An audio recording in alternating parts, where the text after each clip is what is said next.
So, okay. I woke up late, so that's why the stream is a little bit late.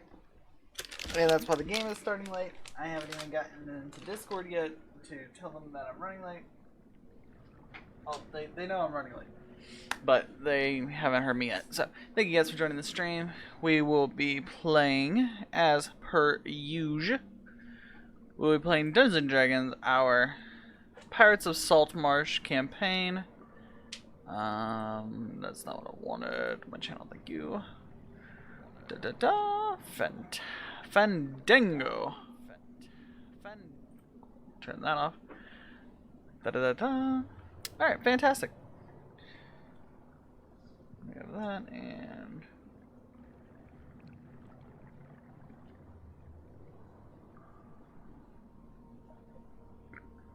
I should be able to come back to that. I'm just setting up really quickly. Boom. Fantastic.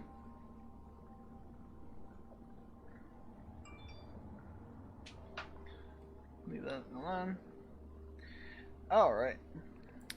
So, we are going to go ahead and get started. I have my dual stream setup going on right now, so I've got computers completely circling me. It's kind of beautiful, actually. But we're going to go ahead and jump into Discord, talk to these guys. Hope you guys enjoy the show. I will be checking chat as often as I can.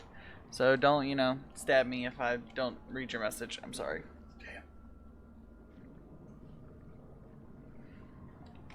And stream quality should be going up here soon because I have some more equipment to fix said stream. So, we'll see how it is. So, without any further ado, let me go get the boys. And we should be playing some D&D. Oh, and there are people behind me, so if they start screaming, I'll smack them later. Yes, I hear you back there.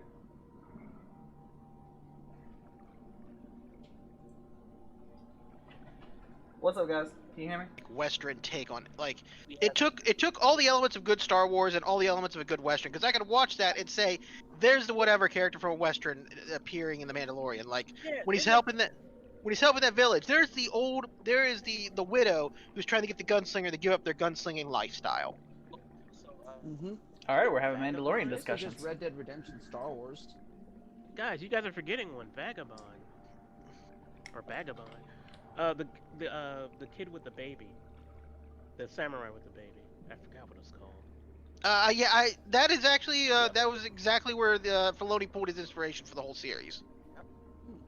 Just like the original Star Wars, because originally Star Wars was written as Lucas watched a bunch of samurai movies and westerns and then wrote a space opera. Yeah. And his wife edited it so it made sense. And then Harrison Ford told him he can't write dialogue. I believe it. It is true. Also, something I found out too that also angered me about some of the Star Wars films.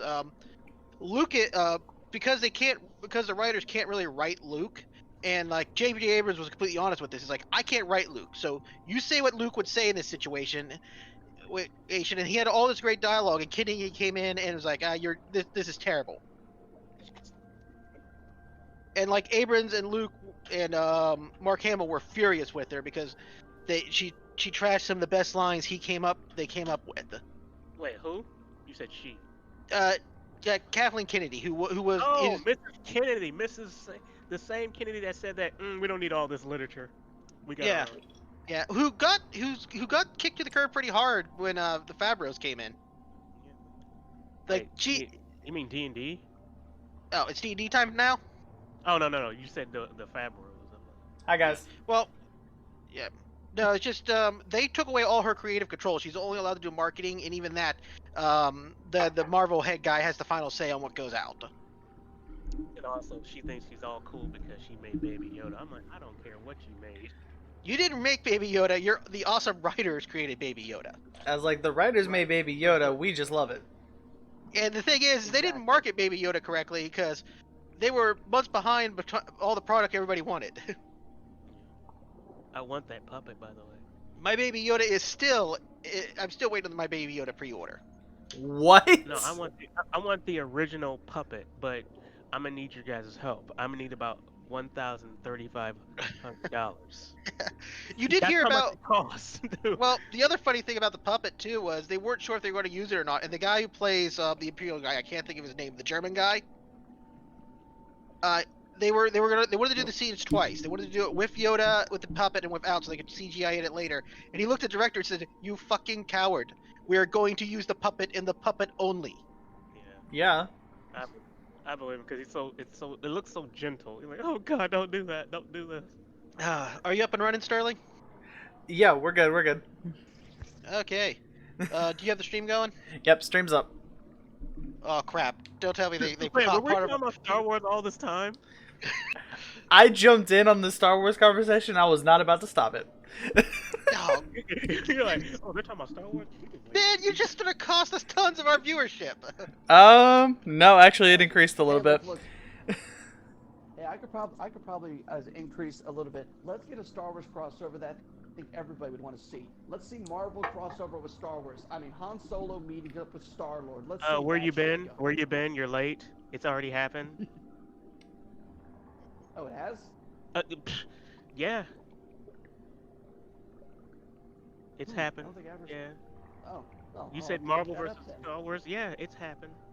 Oh, Welcome to the world of comics. I mean, Oh, okay. Only Marvel versus Star Wars I've actually seen is when Death Battle had Doctor Doom fight Darth Vader. Yeah. No, it's happened in comics. I mean, there's Alright. Marvel versus Attack on Titan.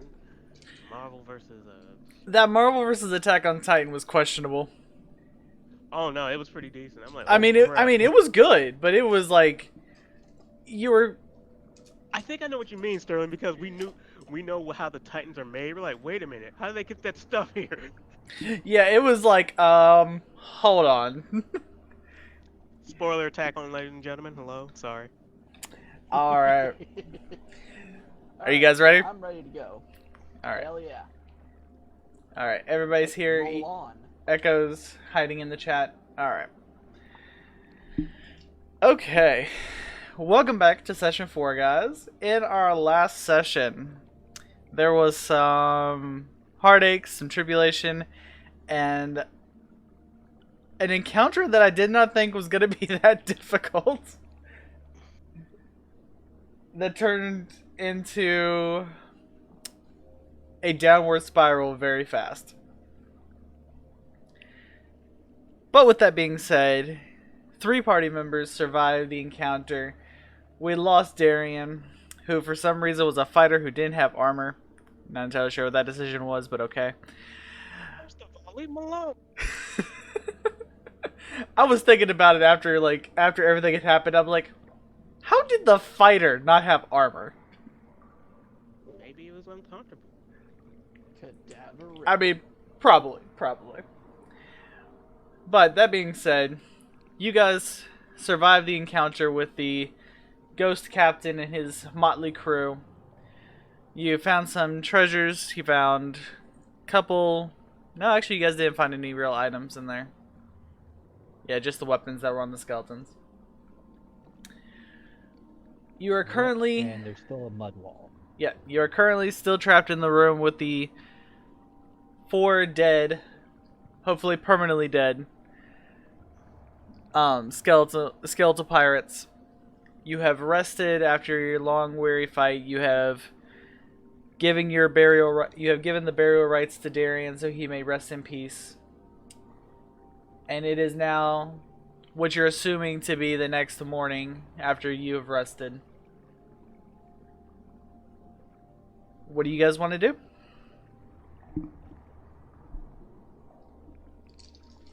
Well, Alright, time to hug some walls. Let's see here. I'm gonna go to this wall and then investigate.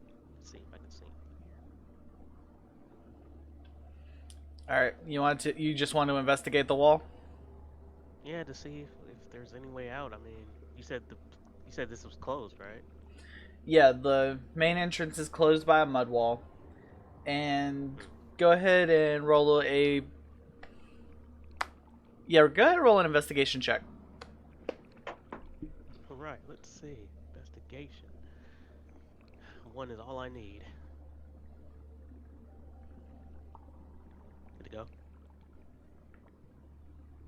Hold on, what? There. Okay, there we go.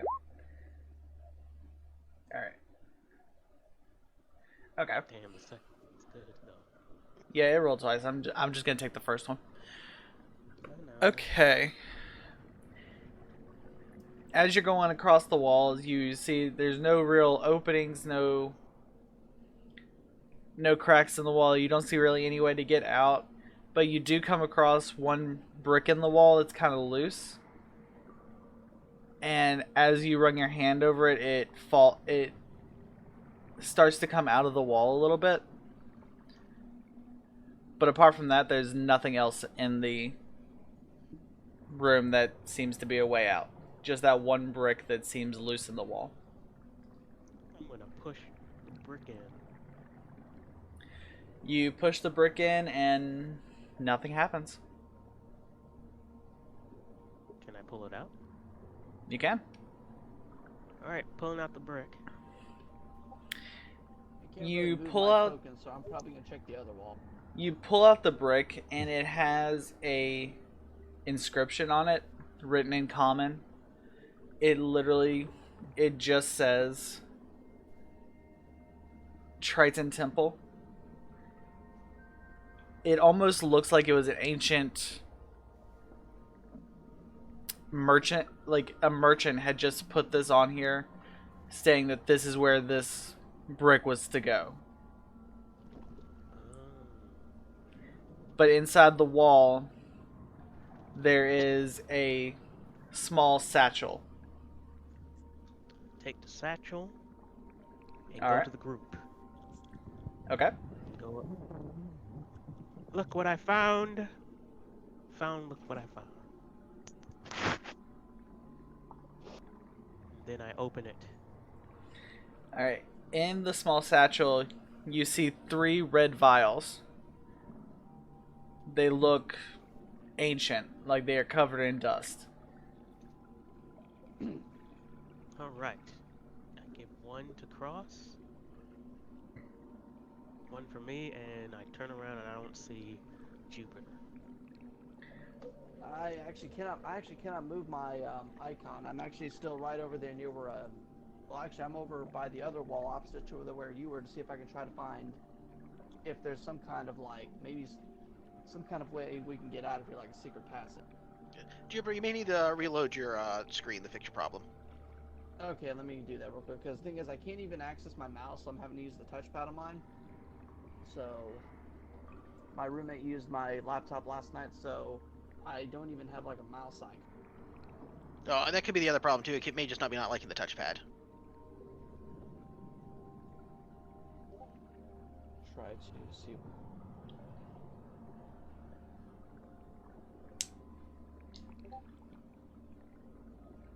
Well, the thing is, my laptop, it can also convert to a tablet, so it's got a touch. But for some reason, it's not letting me move my icon.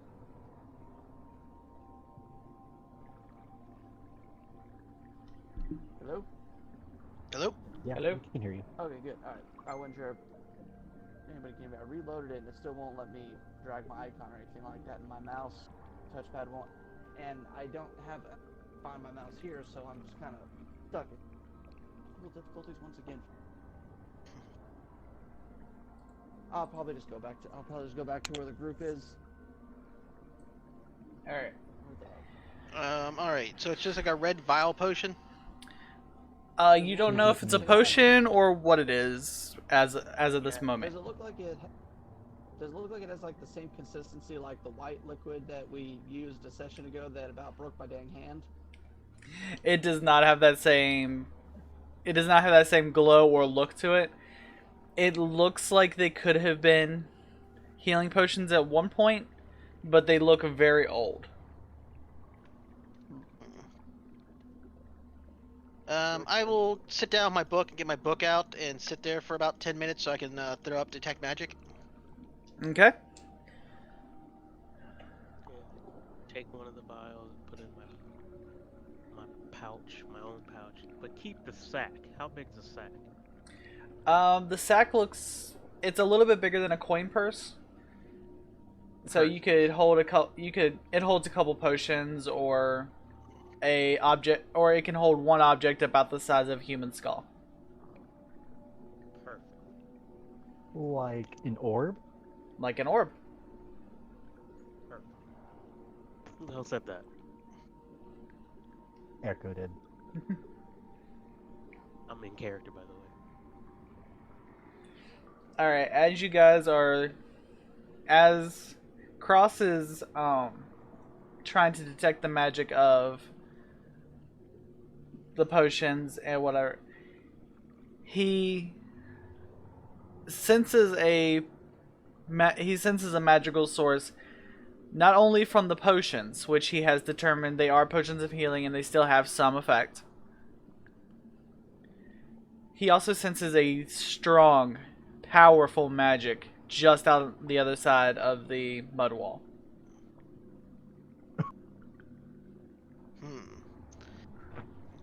I kind of stand over in the wall and I look at it. And then I look at it from over here, and then from over here. Guys, I think there's something powerful and magical on the other side. It can either be a lich, or a bag of endless muffins. I'm not sure which. Somebody remind me somebody just type bag of endless muffins in the Discord, because that might happen eventually. That sounds awesome. Hey, what you gonna It's gonna do, be Carl? amazing. Bag of endless muffins Okay, might you happen found at it. some point. I No, cannot no, guarantee no. anything though. This is brought by muffins. Muffin button. Don't say that. I'm glad someone said that. Alright. As Cross is giving you guys the warning that something powerful and magical is on the other side of the wall, you see the mud wall collapse. I see the mud. I ready my stance after hearing that Cross said that something powerful's on the other side. Where are muffins? I have a spear. As you guys get ready for combat, you see Echo, introduce yourself. I'm pretty sure you're a Drow, right? Yes. Okay. I'm a Drow. You see a Drow walk in, and go ahead and introduce yourself. Well, you guys seem to be the normal skeletons I've been fighting down here for the past few weeks. Hi, my name is Echo. You can call me Professor if you wish. And what exactly are you? Looking over to the giant turtle man. I'm a turtle. You see a very confused look on this barbarian's face. It's like, I'm a turtle. Have you not seen one of me before?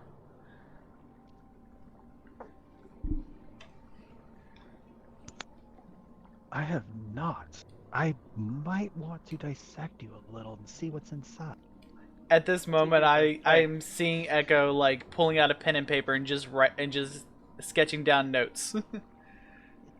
Oh, and that's exactly what Echo does. He's Okay, I had a feeling that was your character. I'm almost positive this is what he does when he finds something interesting. He just takes notes. When Yeah. Red hears dissect, he's like, no. He ready Hearing that, his his pike. hand has not left his sword. You see Jupiter like literally in like a full-on samurai. You guys have seen Demon Slayer, right? Mhm. Yes. I cannot remember the Lightning Kid's name, but you see like Jupiter in that stance, ready just to swing. I can't remember the kid's name though. I know who you're talking about. I've seen clips of it. I've been meaning to watch the series overall, but I've seen enough clips of it. Yeah. I back up a little. I was like, you're not gonna dissect my friend. But Yeah. thank you for opening the wall. Yes, most appreciated. Hold on, just a quick reference. Echo, you're how tall? oh, like 6 something. And Cross, you're how tall? Forget exactly. Let me see how tall this cross is. Oh, 6'2". This cross is 5'10". Okay, it's not as big of a height difference as I thought. Okay. You see like this timid little, or you see this timid half elf back up from this clearly not so dangerous but mad Drow. And just like, you're not gonna dissect my friend, like trying to be intimidating, but it's clearly like, I don't know what to think of this right now.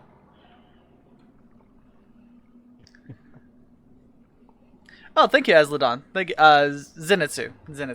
Yeah. Somebody in chat just told me the name of the character I was thinking of.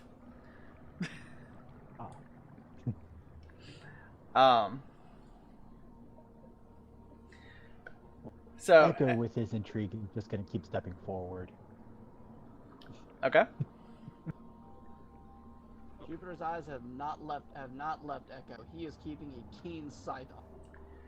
As Echo gets within about 6 or 7 feet of Red, the pike goes from being pointed at his chest to being pointed at Echo's neck, and the tip of the spear is just under his chin, keeping him just at arm's reach.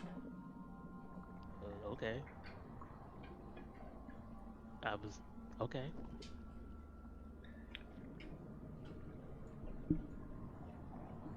I was actually gonna use the blunt end of it. I mean, if you want to use the blunt end, you can do that too, but I'm like... But anyway, yeah, okay. At this point, Echo's now looking at the spear down all the way, following along to the turtle, sketching him, trying to take in all of his aspects of what he is. You all get the sense that Echo doesn't care what you guys do. He's more interested in the turtle and the anatomy of it. He doesn't care what anybody else in the room is doing. He is not going to attack you. He's in full science mode.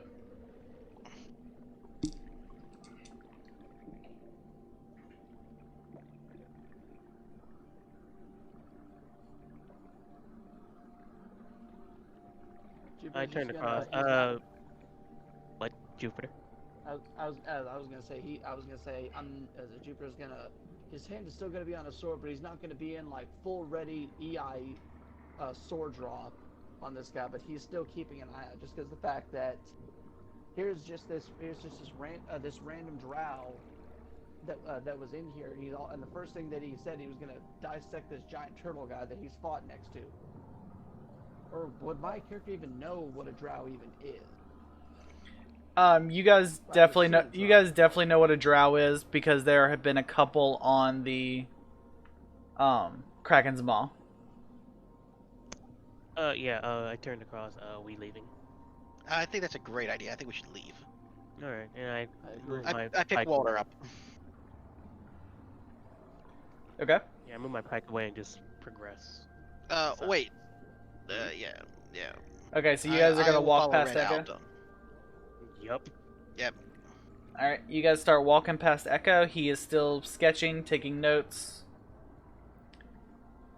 At this point, do you think I would see the dead body As of previous Dorian?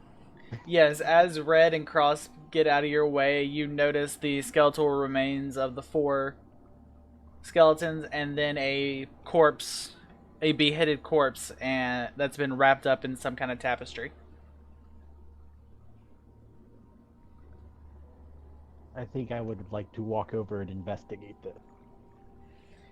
Jupiter, are you still in the room, or have you exited with Cross and Red yet? I'm with Cross and. Okay, you guys, as Jupiter's the last one leaving, I believe. As Jupiter is starting to walk out, he notices Echo start walking towards the body of Dorian. Darian? Is it Darian or Dorian? Darian. It's Darian. Darian, okay. Dorian. It's Dorian Frey. It's Dorian Gray, basically. Okay, The immortal man. Gotcha. Okay, that's why I was like, Ironic, right? no, I was like, that's why I kept calling him Dorian. I was like, Dorian Gray. Yeah. Okay. It's the immortal man, which is ironic now because Right.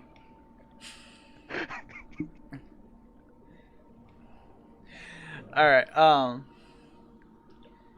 You got Jupiter notices him walking towards the corpse of Dorian.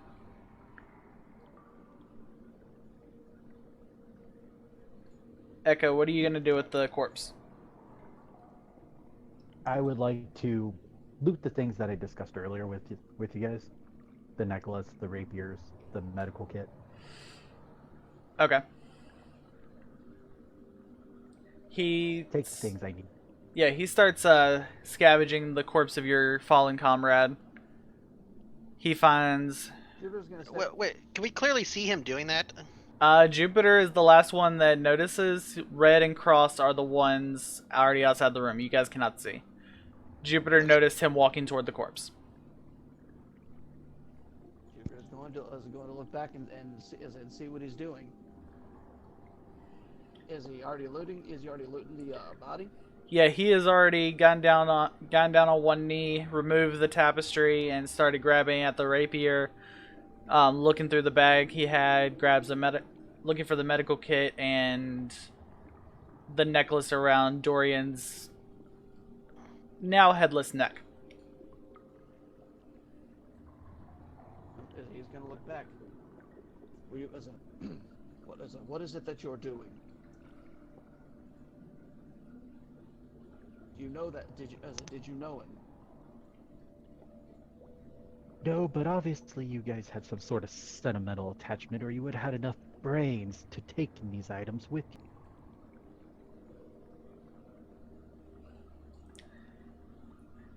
Hold on. I'm curious. I need to look at your character sheet again. Something tells me you're chaotic evil or chaotic neutral. There is a neutral in there, but there is no. I need to look at your I character didn't put sheet down again. what it is quite yet. I didn't quite put down what it is yet. I didn't want anybody to just go like, boom, okay, we're dealing with this. Okay, he's neutral. Okay. I'm like, I have to see this. Hold on. Okay. He's an intellectual, smart aleck, and refers to everybody as idiot. Fair enough. Yeah. All right. Echo finishes looting what he can off of Darian, and Darian did have a set of leather armor in his bag that he just for some reason did not wear. Yeah. Y'all don't know the reason why. He just did not put it on. For purposes, Cross, it looks like it might fit you. Okay. Was that something we got before this? Since we would have checked that already. Yeah, No, it would have been it an was item in actually his starting. his starting kit. Yeah, it was part of his starting kit. Yeah. He just didn't wear it. Okay. So do Well, I already then I'll have that, or is that being No. what he's taking right now? He's taking it out. I'll be so taking that with him. yeah, he's pulling it out of the bag. Echo doesn't need it, so he kind of just sets it off to the side.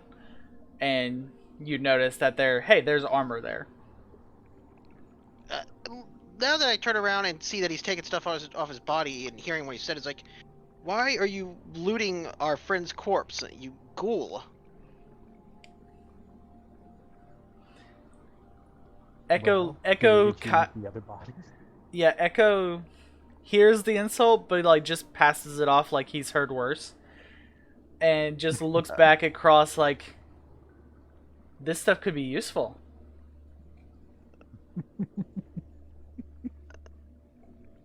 You know, we're grateful that you let us out, but it doesn't give you the right to come in here and start defiling the corpse of one of our friends that died.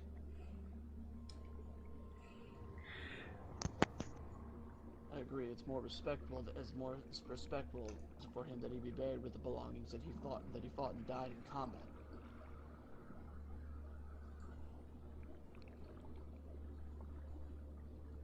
You could tell that to the other corpses you all looted. Those aren't corpses. Those are skeleton monstrosities. Skeletal remains. What do you think would become of your friends later on? Not hideous undead creatures if we can stop the source of all this. And it makes me wonder that you said you've been down here for weeks, surviving by yourself, looking at him just very strangely.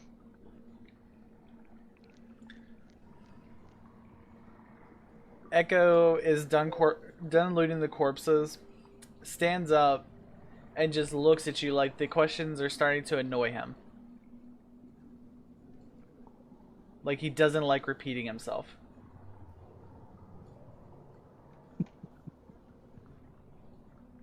I guess we have to keep our eyes close to this guy. Keep our heads on a swivel.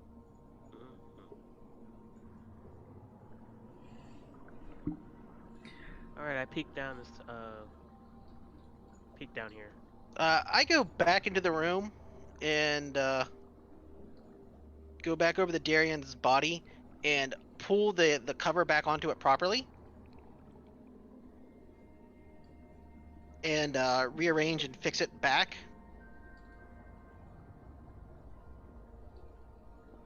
And I'll pick up the leather armor and just look at Echo. Don't ever touch him again if you know what's good for you. I see I have like this cocky way of doing Echo. Oh my god, I relate so much to Echo. I'm just like, I love this character already. Echo at this point is just smiling coldly at Cross for taking the armor that they so coldly just disrespected him over. You said I took it. I said I fixed the stuff back. I didn't say I picked up the armor. No, you said you picked up the armor. Oh, I did? Yeah, you Okay. did. Yeah. Okay.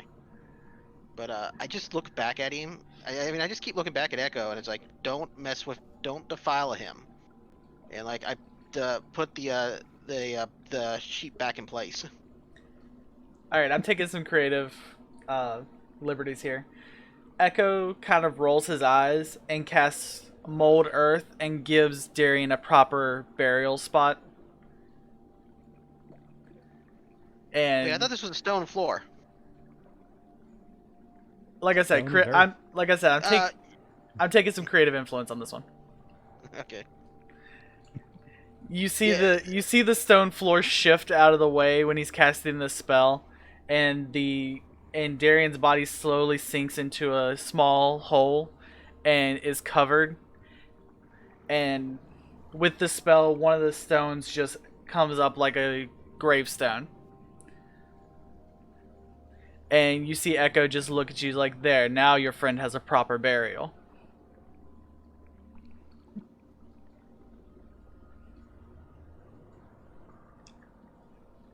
Just to be petty. Yeah, absolutely. 100% perfect. I still keep my eyes on him and wander out.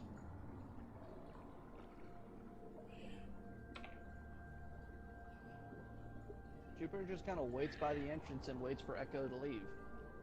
You. Red is actually peeking down this hallway.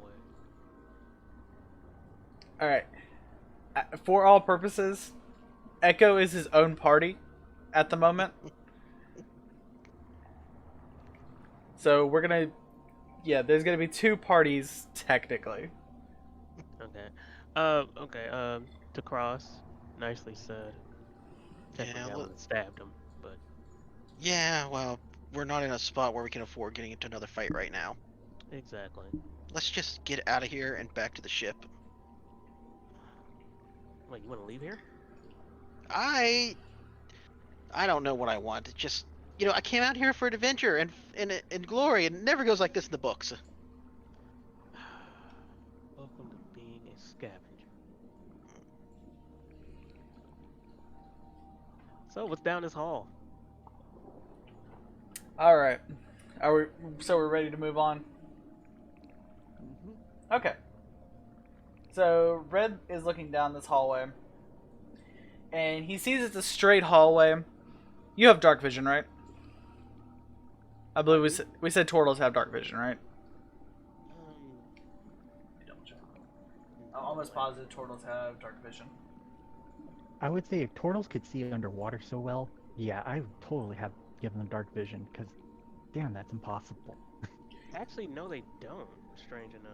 Oh. I know, that's what I was looking at. I'm like, no, they don't. Yeah.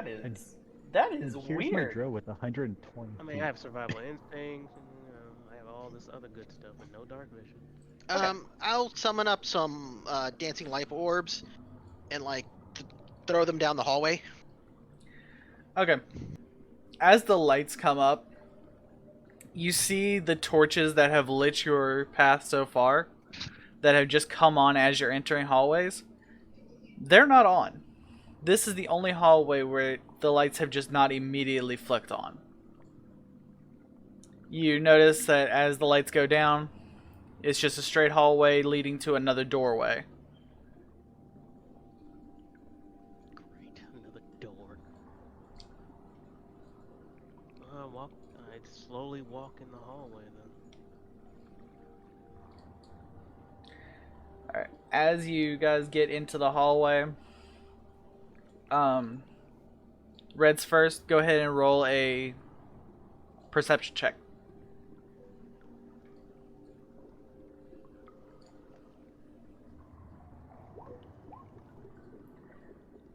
You notice that the torches on the wall are actually broken. Like something came through and was either slamming itself against the wall, breaking these things, or they were intentionally broken. Can I take one? You can who asked? Me, Red. Red? Okay. So I was like, I thought that was Jupiter for a second. Make a strength check. They're attached to the wall, but they're broken. Just go ahead and make a quick strength check.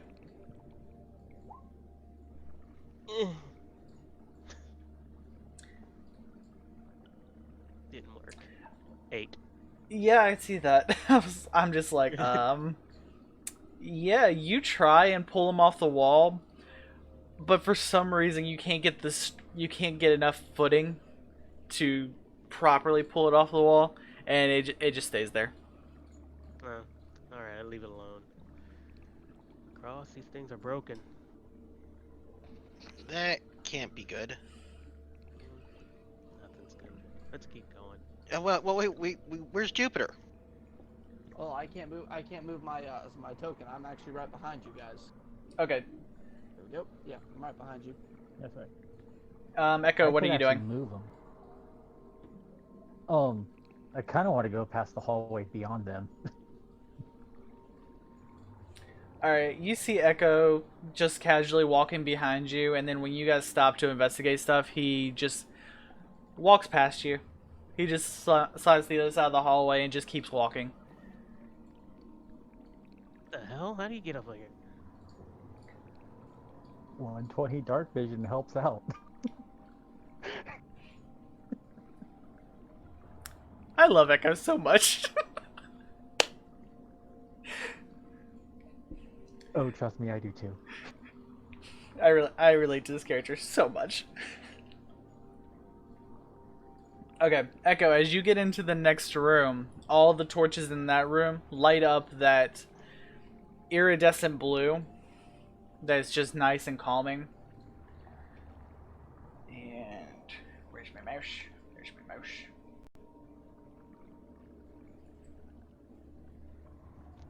And you notice the room is in an L shape. There's a doorway about 10 feet from you leading up, and then down the other side of the room, there's another doorway leading down. Well, leading that direction, yeah. Yeah. That should tell you where he's going. You see, the other party sees Echo start going up, not checking for traps, just walking like he doesn't really he's not Should we concerned follow with him? what's going on. Should we follow him? Either he's been down these paths before, or he is very bold.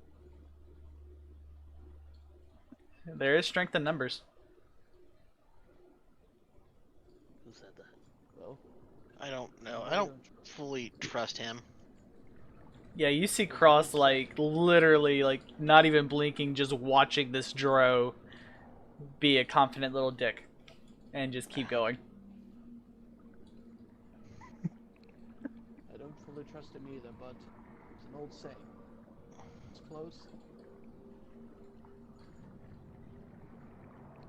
I didn't hear you, Straw. What? Keep I your was enemies gonna, closer. I was gonna say, yeah, let's keep your friends close. Friends close, enemies closer. Yes. Gotcha. Hey, just something I noticed. Double check Jupiter's character sheet controls. Make sure you didn't accidentally turn them off. Make sure he has edit and maneuver controls in his sheet. He should. Check. Yeah, let me double check and see. I haven't messed with any of y'all's stuff, so let me just double check. There's my new token. No, go to edit. Yeah, I got it. Edit.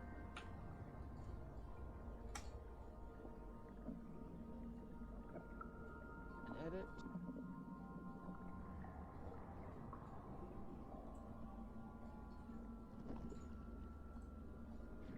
Alright, were you talking to me or were you talking to I got it. somebody else? I think he was talking to Bird for Brains. Okay.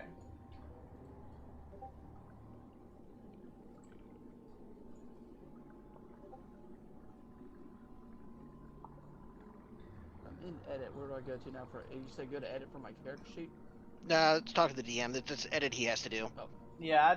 He can control who could see and edit the sheet. Yeah. Which so, I think he just turned off the view where we all see it and where it can only be seen by you now. Yeah. Yeah, it can only be seen by you. Yeah. And I can't move the token anymore, but can you move the token now? See if I cannot, because like I said, I have to use the touchscreen for my laptop. Because the touchpad on my mouse, I can't even see like the mouse icon, like the little arrow. That's probably why this thing is not like touch friendly at all. Yeah. Yeah, just set it back to all in all, and that we can move Yeah. the stuff around for him. Yeah. I'm Yeah. putting all I'll back have on it there. fixed next week. Yeah. Okay. I've been playing. Go ahead. Okay.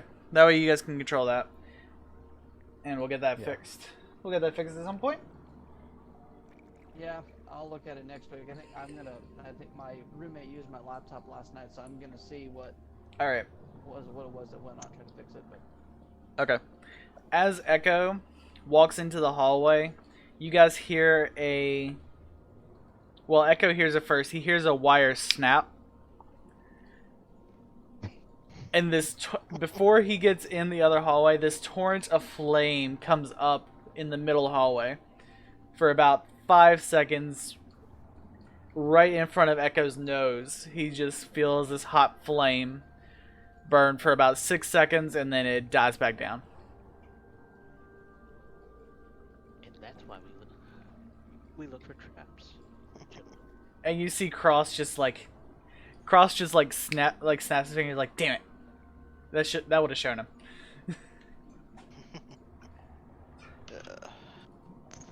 All right. Oh, I see. There's still more traps around here.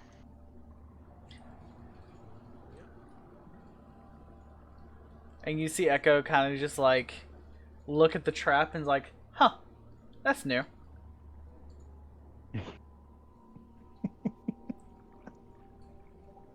I love that. I'm sorry. This is too funny.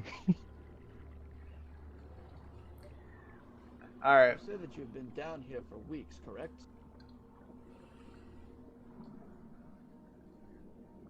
Or wait, did he specify how long he has been down here? He did say weeks. Okay. And you stay as a So you pretty much already know what to look for with the traps, correct?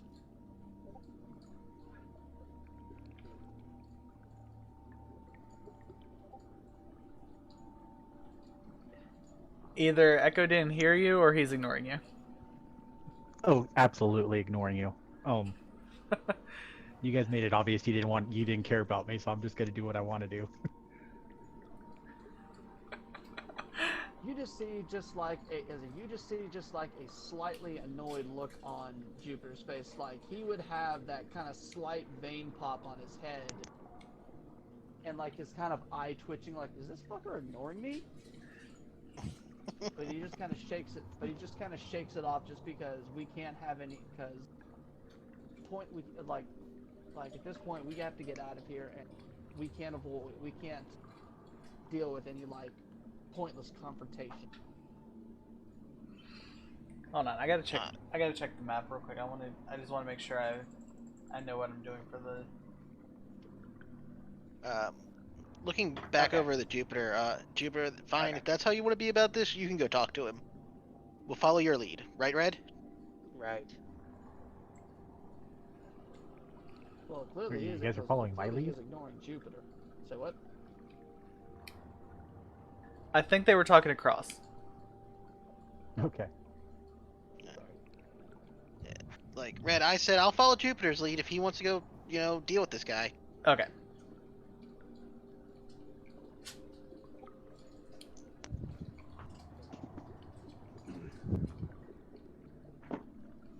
So Jupiter's actually just gonna walk.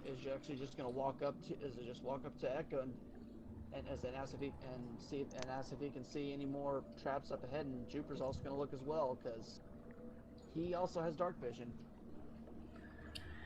You don't see any traps Yeah, but up your dark here. vision's like half. This is true. Drow literally Sorry, live in the go on. dark. Drow literally live in the Yeah. dark. Yeah.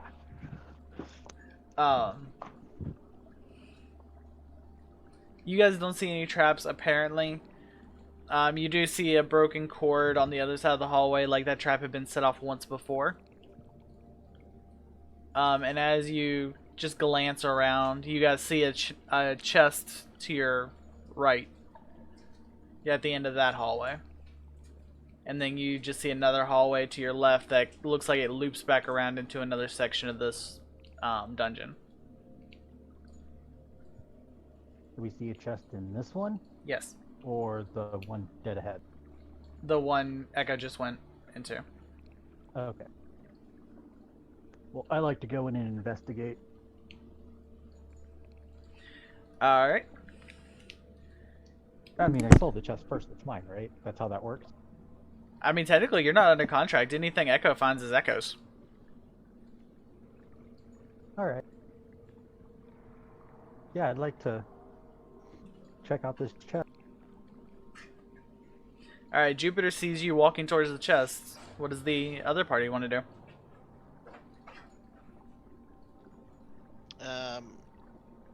I'm just gonna look around the other corner real quick. Make sure nothing surprises us. Okay. Cross is on guard duty. I'm gonna look forward to see what's this all about. Okay. I actually kind of want to know what's in the chest so you guys can see my reactions for everything. Yeah, Jupiter just sees this guy's walking over by this chest, just like, not even caring that this thing might be booby trapped, because he just stomped off this inferno trap like it was nothing. So has some curiosity about the fact that how he can walk through this without a care in the world. Alright, Echo. Is he in front of the chest? He is standing in front of the chest. Oh. Okay. Can't do nothing then. Alright. Echo, do you want to open the chest or what do you want to do? Yeah, I'll open the chest. Okay. Go ahead and roll a Constitution saving throw. All right. Let me check what mine is really quick. Oh, it's just a +1.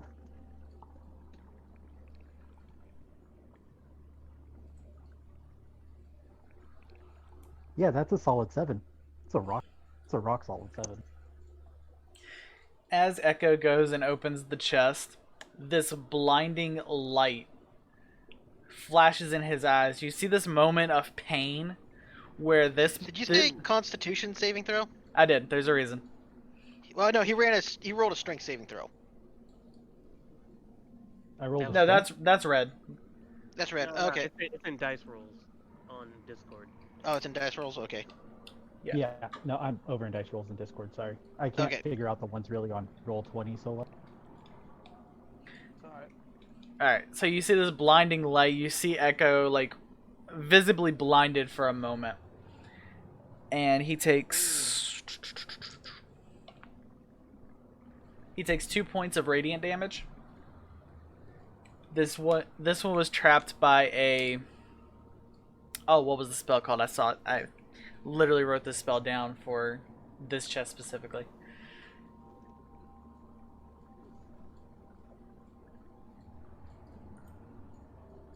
Where was it? Where was it? Where was it? Okay, I can't find it in my notes. He just takes blinding... This blinding light just damages him a little bit. But inside the chest is yet another glowing orb with this smoky essence in it. This one is golden and is giving off this radiant light. Okay. Is there anything uninteresting in the chest? You see... Yeah, there's a couple gold coins and a couple precious gems. But you're not all that interested in it. I'll just throw those out. I'll throw those behind. Like yeah, you literally are like, I don't need. You're not interested in money or things that can make you money. You're more like, this seems interesting. Yeah. No, he just throws the useless things behind him, like they're just trash. Jupiter sees him literally throwing treasure and gold on the ground like it's worthless. Jupiter is going to pick up the treasure and gold because he knows that is part of the contract. Okay. You guys add 6 gold pieces, a diamond, and a damaged ruby. Like this ruby's got a giant crack down the middle. You said 1 and 1? Yep, 1 diamond and a damaged ruby. And then 6 gold pieces. Okay.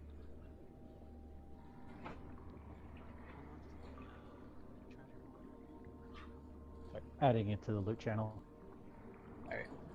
Now, the orb Echo is keeping, yes? Yes. I would like to investigate it. Okay. Roll an investigation check. Yeah, I'm just trying to check my investigations. It's instant +3. Actually, don't roll an investigation. Roll an Arcana check, since this is a magical item. Arcana. Yeah. Oh god, that's a +5. Yeah, happily. I will totally roll that. Yeah, this is a in investigation you clearly see this is an orb, but an Arcana lets you your magical knowledge. Does a 23 pass? Yeah. Fuck. Arcana's a +5. I didn't expect you to roll an 18 though. Okay. Yeah. All right. You notice that this orb has a spell attached to it. You also notice that you've read about these in books at your time as a professor. You've taught about these kinds of items. This is a channeling item. A wizard puts a spell into this and he can cast it without spell slots. It has a certain amount of charges that are refueled by a certain condition. But this is basically a free attack item. Okay. And you don't know what inside. You do not know which spell specifically. You know it's radiant damage because you just got blinded. But apart from that, you just know it's a spell that could be used at some point. You don't have. You said it has charges. How many? Do you have identify? Most likely. I mean, If you have identify, you can identify it and get that information, but you don't know how many charges it has right now. okay. I can live without figuring that out so soon. All right. And the orb goes into Echo's bag, and you notice Cross seeing that you have another one of those orbs, and Cross is just like, how many of these damn things are there? You just see this kind of Jupiter glance at his hand that got broken after what happened with the last orb, just like, just kind of just slightly shudder. All right, Red. Which way do you want to go now? Point to this. Point up here. Okay, Over we're going. here. You guys want to go up? Yes. Yeah, they want to Right. know what this purple square is. Yeah, I don't. I've got the map like centered on y'all. That's why. Okay. Mm-hmm. I think that purple square is the one we drew earlier, and when I fixed the map, it stayed there. I was all hyped. I was all hyped for the purple square and all that. I was like, ooh, Somebody drew a purple square like session 2, and I just left it there when I resized the map. You guys see Echo going down the other hallway as you guys start going up. This next hallway just turns into a big square room with a giant pillar in the middle. The pillar has runes etched on it. They are written in a combination of celestial and infernal. Like one line will be celestial, one line's infernal, and then you'll see like lines where it's a mix of both. I'll definitely understand the infernal. Does anybody speak celestial? You could have done Give me a primordial, second. I would have been happy. Alright, the infernal reads like a warning against something called the Shade. There are mixed words. Like it's one word is written in infernal, then there's a whole sentence in celestial, and then you got another sentence in infernal. Yeah, actually, I Can I- speak Celestial. You do speak I celestial. was gonna say, if Yes. nobody spoke it, I was like, can I start copying this down? Yeah, I do speak Celestial. Okay. well, it's not his. Okay. Then everybody except for Echo knows that, because Echo is off doing his own thing. Mm-hmm. So Jupiter reads infernal. No, I don't know Infernal. Okay, it was Red that reads No. infernal. No, it was no. Dorian who did. Yeah. I read fish. Yeah, it was Dorian who read the infernal the first time. Okay. And Echo reads infernal? Yeah. Okay, then Cross only can read the celestial. So you guys start writing this down. Cross reads. I thought it was somebody in the first party said they read infernal, so I was gonna give you the full message. Cross reads, "This dungeon is cursed. An old something in infernal." And it's good sentence down, and then run if you see him. His eyes are, and then some more infernal. Murderous intent is the only thing he knows. More infernal. Do not encounter the Shade. So, scratching it all out. Well, it was kind of obvious that this place was cursed, but it's talking about its eyes, and it must be that other crazy guy we met in here.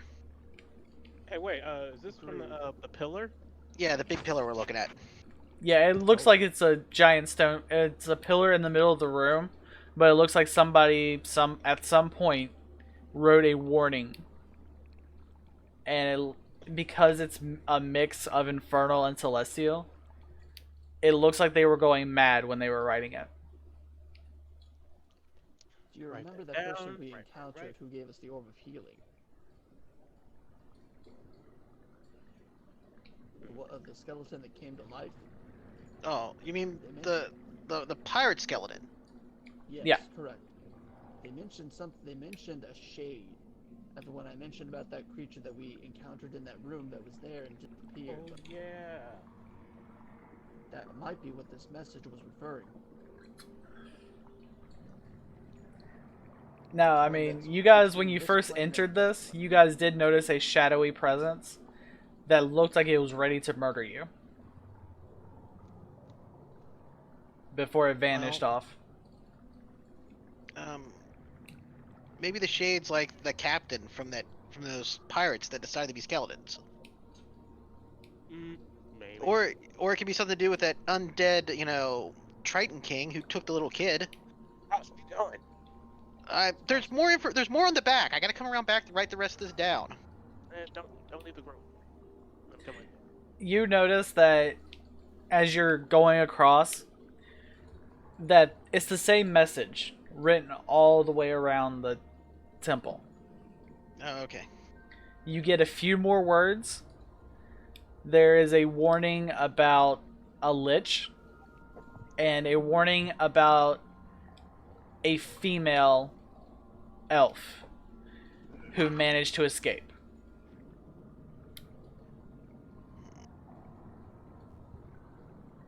Is there also a mention of no TV and no beer make home or something something? I'm sorry, I had to. I had to. I had to.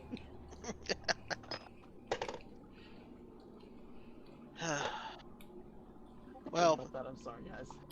let me sit down and try to figure out what some of this says, and we can just put our heads together. And why that happens, maybe that dark elf will stumble into another trap while we're doing all this. All right, I you kind of guys. just want to walk up behind them and tell them what it says. Just read it out loud, like ignoring them. But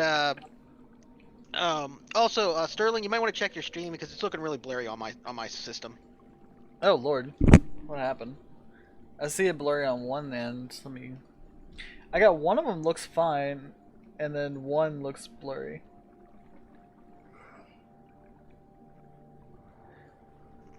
That I'll is. reload it. See. Yeah, that's what I'm checking too. I like the one on my I phone. only had. The one on my phone looks fine. The one on my computer looks blurry. Yeah, I'm only keeping an eye on it just to watch for my friends making smart aleck comments in chat. Yeah, that's pretty much the only reason I have it uploaded. Yeah, so yeah, we'll hang out in there. Yeah, reloading it cleared it. So Yeah. yeah, Okay. I think we'll sit here and trundle on this message for a little bit. Okay. Let the dark elf go hit some traps. Where are you guys sitting at? Just This back corner. just this back corner where you guys are right now? Yeah. Okay. You guys sit there and unpack your rations, have a quick lunch while Cross is reading. And back to Echo. How far have you gone down, sir? Oh, I just rounded the corner. As you round the corner, you notice that more of the torches are broken. Not all of them this time, but there's like 3 or 4 that are broken. There's some scratch marks on the wall. You notice a broken cutlass laying under one of the torches. There's a I don't want to say skeletal skull laying in the floor because it's still got some meat and rot on it. But there's a decapitated head with some bone showing, some rotten flesh on it. One of the eyeballs is still whole, but looks like he could go any day now.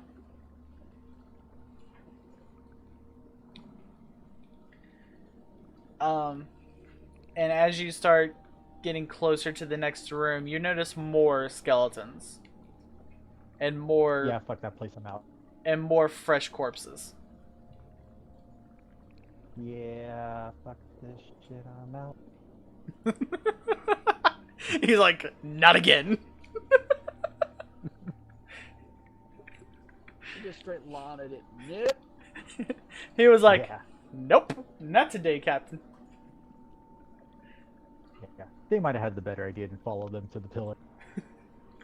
You guys see the dark elf like hurriedly run back, or like just quickly pace back into this room, and it just like, he doesn't look concerned. He just looks behind him like, okay then.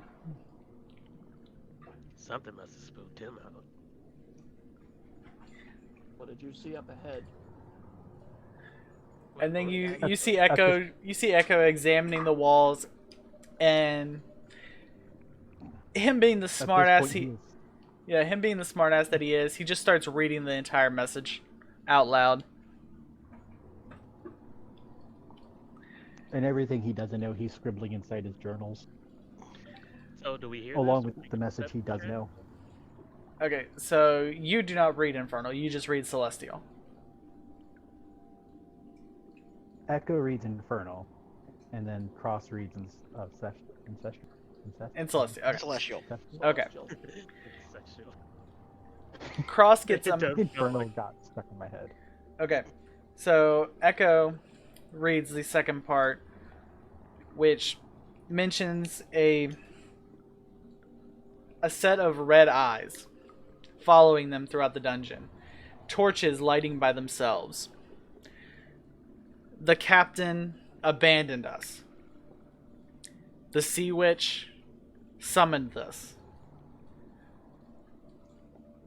The shade will kill us. The treasure was not worth it. So let me see here. Red eyes. That we definitely know who that is. And I kind of like, without Echo being able to see me, make a pointing figure for everyone else towards the Drow, since Drow have red eyes. No, silver. Yeah, his eyes are actually silver. Did you see that shiny loud silver cross? and light. Like, I'm just speaking to our group, like, it's like, well, let's talk about, it says, and like, have like my hand kind of hidden, like pointing towards the other guy. But it says something about a sea witch too. Yes. Oh, great! Now there's a sandwich in here.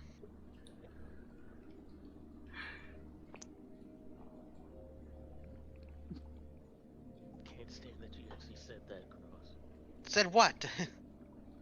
This is like, I think you mean Seawit.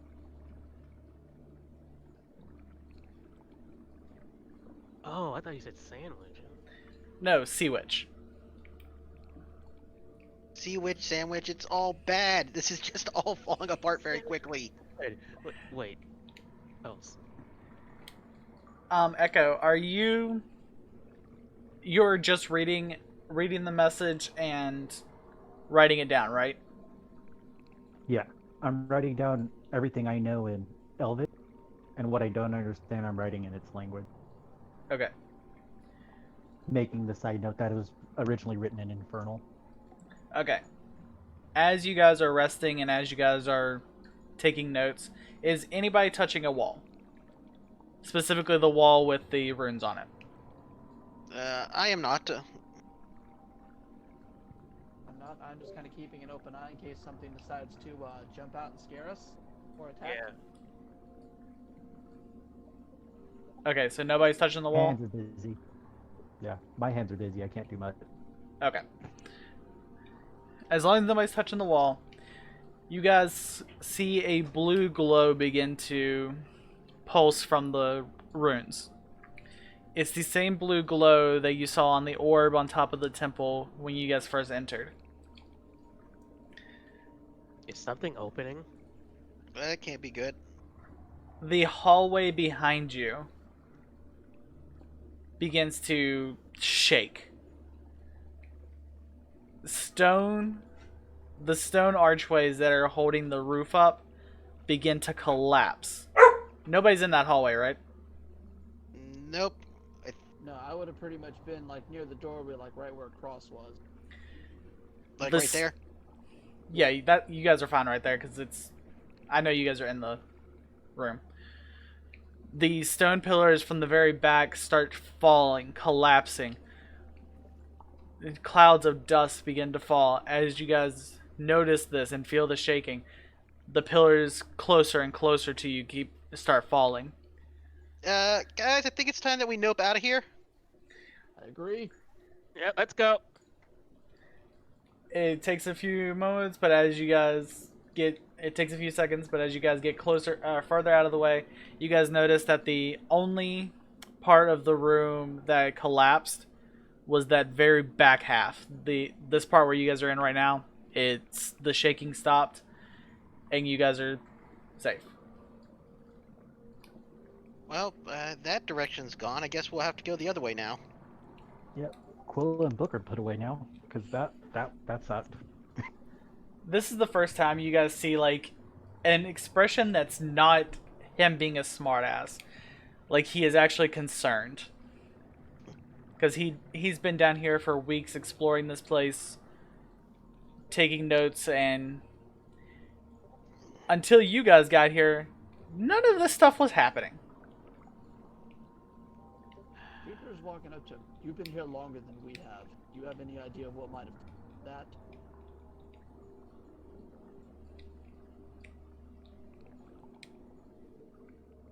Here's the question: is would I know anything that actually would have caused that?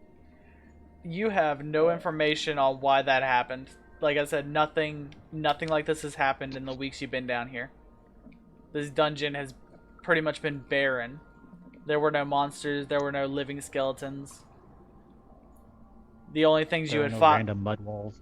Yeah, the only things you had really fought down here were giant rats, giant spiders, and the occasional mimic.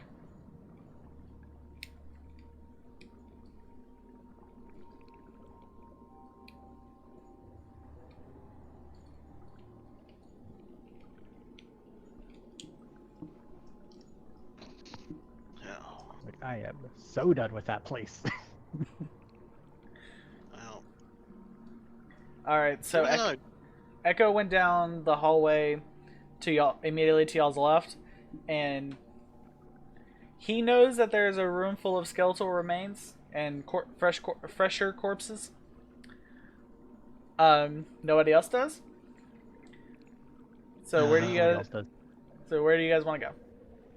Jupiter, Red, what do we do? Left or down that door to the south?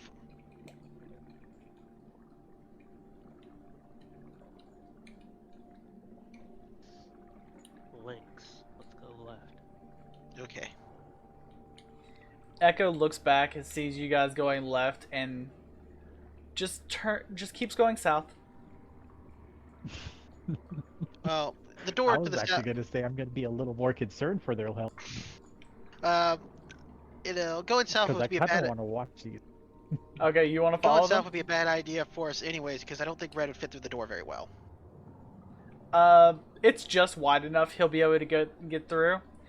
But his attacks will be a How do we know disadvantage. that? The door is a little wider than you. It's just if you had to use your spear in there, you'd be at disadvantage. You just know that based on your own fighting style.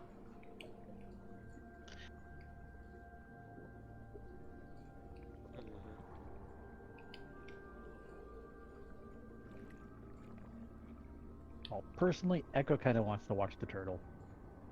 Okay, so Echo is actually following you guys. In a quite safe distance away. Alright. All right. Which one of you guys want to go first? You guys, as you guys get closer, with the lighting, you guys see the corpses and skeletal remains in the end of this room. Jupiter, you actually notice that this is just a room. There's no doorway on the other side of it.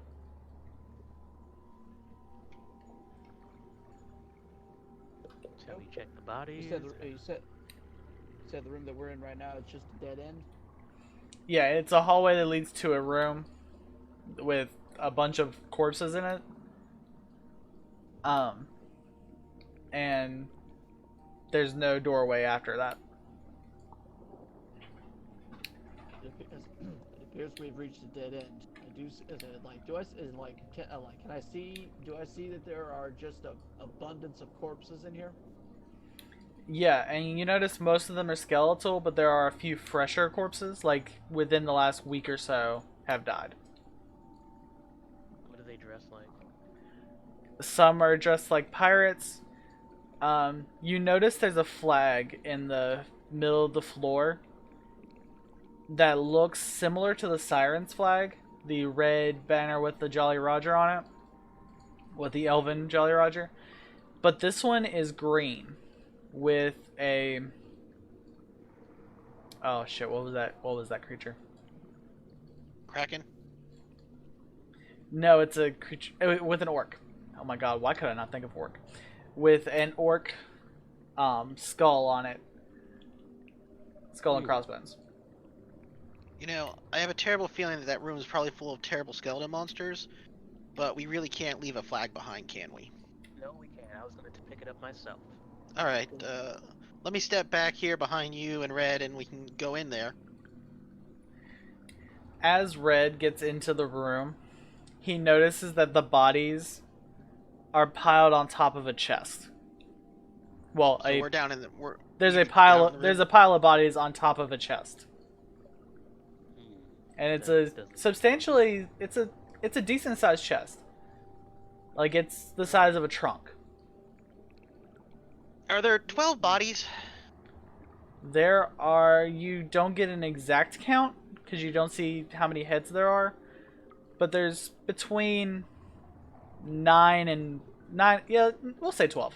We'll say 12. 12's a good Is number. it- how are they, are they just like, are they full, are they half, or are they...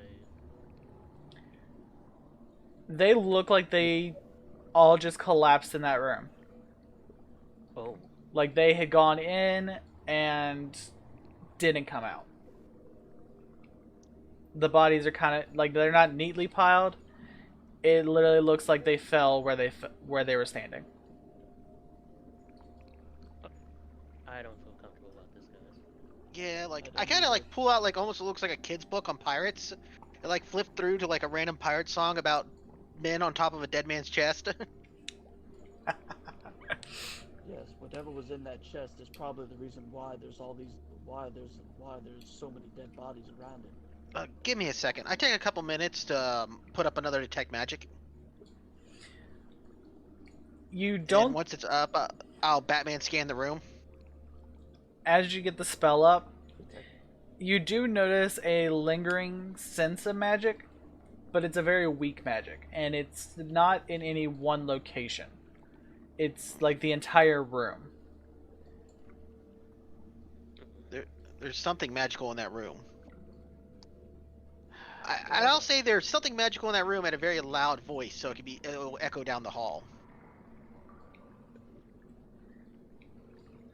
And Echo shouts back. He's like, "I can hear you."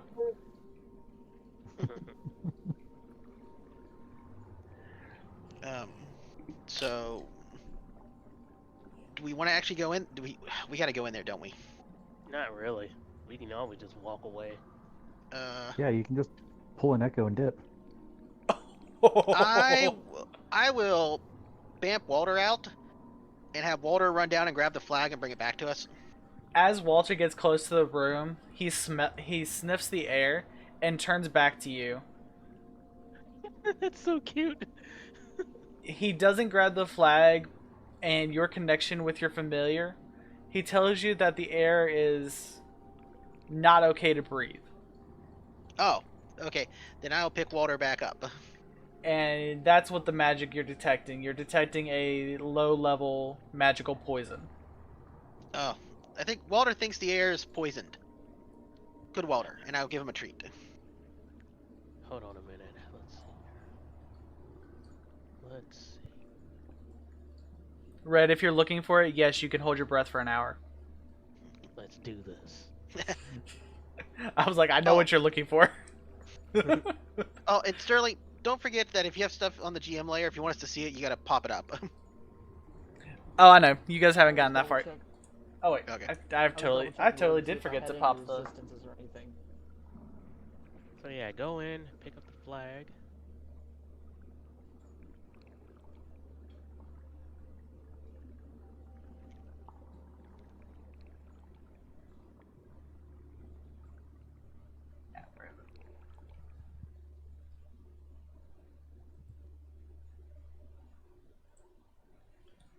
All right. You pick up the flag, and as you pick it up, the source of the poison is revealed. It is an open poison jar. And the only reason it is still pulling poison is because of the decayed corpses around it. The poison jar is empty, but because of the magic based around that jar, it's pulling the decay from the bodies back into it and releasing that poison back. Is there a way to close this bottle? You do not see a lid, and you don't have anything on you immediately that could cork it. Wait, Red, come back here. Come back here. I have a solution. Come back. All right. I What? go in. I hand him the bag of sand that comes in the scholar's bag and tell him go fill a jar up with this. Okay? Okay. I go back. And I Alright. use that. You see Red, he dumps the sand into the medicine jar, or into the poison jar, and you notice with your detect magic still in place, you feel the magic lessen even further. The air is no longer poisonous that it'll kill you, but staying in there for more than a couple minutes will deal a little bit of damage.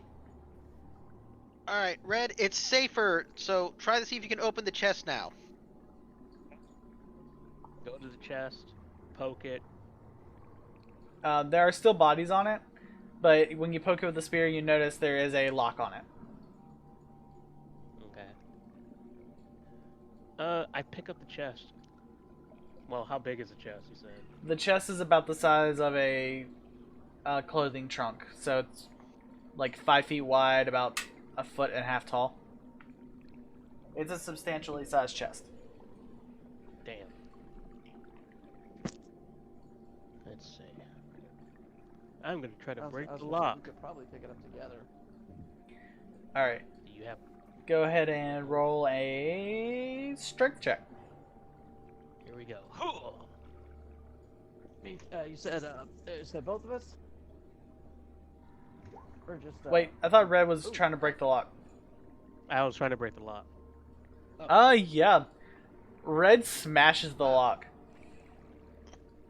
Red Just takes the blunt end of his pike and slams it on the lock, and it just pop.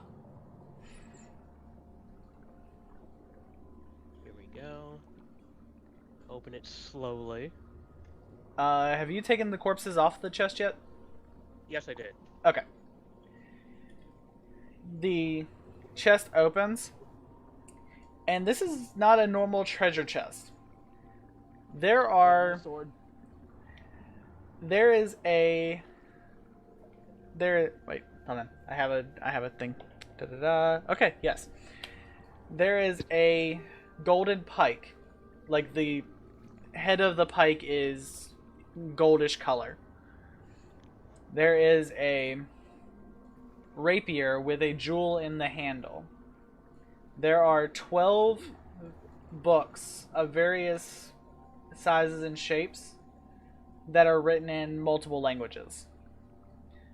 Alright. There is a... Wait, stop. I take those and I come back. He wants to breathe. Yes. I give the rapier to Jupiter.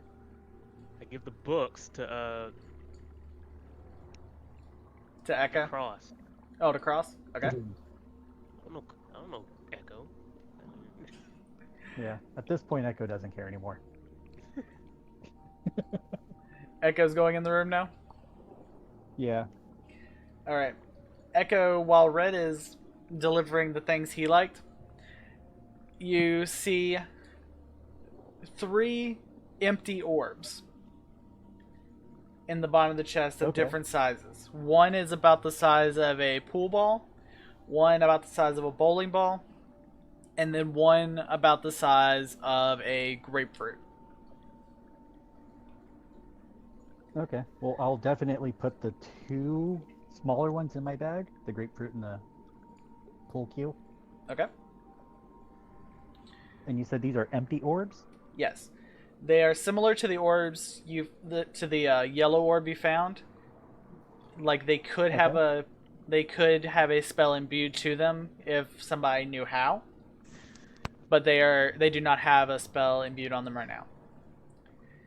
And at the very bottom of this chest, once you remove these orbs, there are glyphs written in Primordial, the language of the Tritons. It reads, Archmage to Venter. This was his personal chest. Okay. Luckily I can read Primordial, that works. I knew somebody in the party read Primordial. Yeah. I'll take the larger orb and I'll just roll it down the hall. You see Jupiter jump. Like he's having PTSD.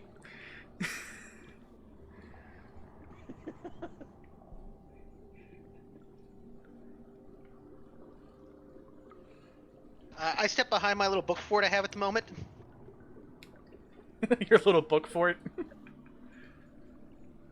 Yes, these are a lot of tomes. Some contain knowledge of how to cast spells. Not exactly where the source of that magic would come from, but techniques to improve the spell's effectiveness. And then others are just anatomy journals and experiment books. Ooh. Like he had been experimenting on the Tritons. Why do I imagine Cross is like a gent with all the books and everything around him? Why do I imagine he's like a gender bend of Sheska from Full Metal Alchemist? So so a couple of there's actually some good spellcasting ones, and the other one's just like experimental and like anatomy books. Yeah, it's like information on the Tritons, like on a anatomy level. Mm-hmm. And then others are general, like spells he had developed, or spells he had improved in his own way. These are like all of his personal journals. All right, so I put like I put the useful books, like the ones on actual spellcasting, in a pile, and then I put the anatomy and experiment books in another pile. It's like, this is terrible. This guy was cutting up the Tritons. This is like horrid. At this, Echo's ears peak, and he looks at the pile of books and is like, I want those. Like this guy was terrible. This is horrible stuff. Does someone have a flint and tinder? Oh no, I'm stopping that right now. Echo literally runs up and grabs the anatomy books. He's like, "These are mine." No, they're not. Red's the one that went in there, went through the poison to get those, and those books are abominations. We should destroy those. I asked Echo, what do you need them for? Destroying knowledge just claims your stupidity. Don't bother. And since he called me stupid, I hand Echo a tinderbox. Shouldn't have called him stupid. Oh, no. Hey, Cross is the one that wants to burn them. Oh yeah, I gave him cross. I sit there and try to figure out how to work a tinderbox. Ooh. As you guys are arguing over these books, you guys see a shade appear behind you in the room that you guys were just in. It is not the same shade with that murderous intent. It slowly becomes the form of a Triton. Well, okay, this is what happens. When I see the shadow, I quickly shove Echo behind me. Because I'm like, get behind me. As you guys are I immediately. as you guys are like, oh my god, freaking out that the shade is there, I you immediately have my see sword drawn. Archmage robes begin to form around him, and a staff. I Scooby Doo panic to my feet. Alex. Dude, you I said step in Archmage. front of Cross, I'm shielding interested. him. This voice, then you guys hear the voice. It is the voice of a ancient Triton, old and wise. He looks over and looks at Cross, who has a flint and tinder. He sees his journals in a pile on the floor. His rapier and his personal rapier and his personal spear in the hands of other people, and he's like, "You may keep those, but I would not burn those books." I slowly take my Tinder back. Wait, this coming. Wait. You're an undead. Why should we trust you? Oh, you naive young fool. I am not dead. Nor am I undead.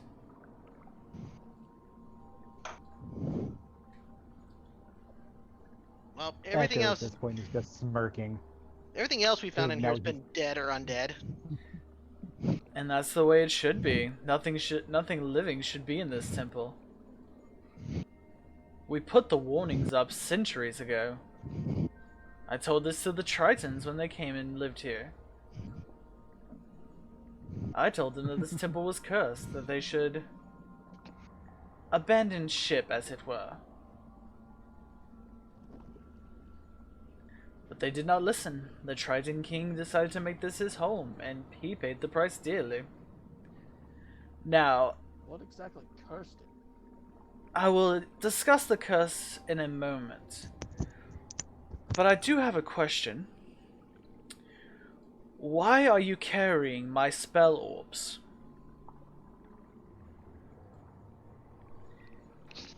We found them and they did magical stuff.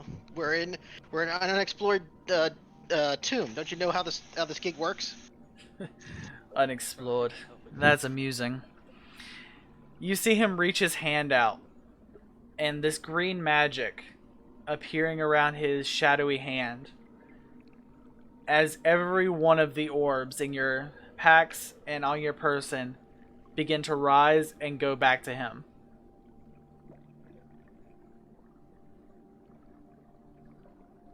Can Echo just grab a hold of the cue ball as it's floating?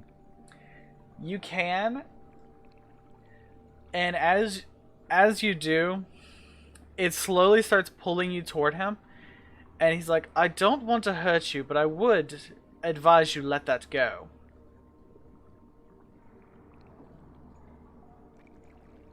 Can I see if there is, even though he said, can I roll an insight to see if what he's saying is actually genuine?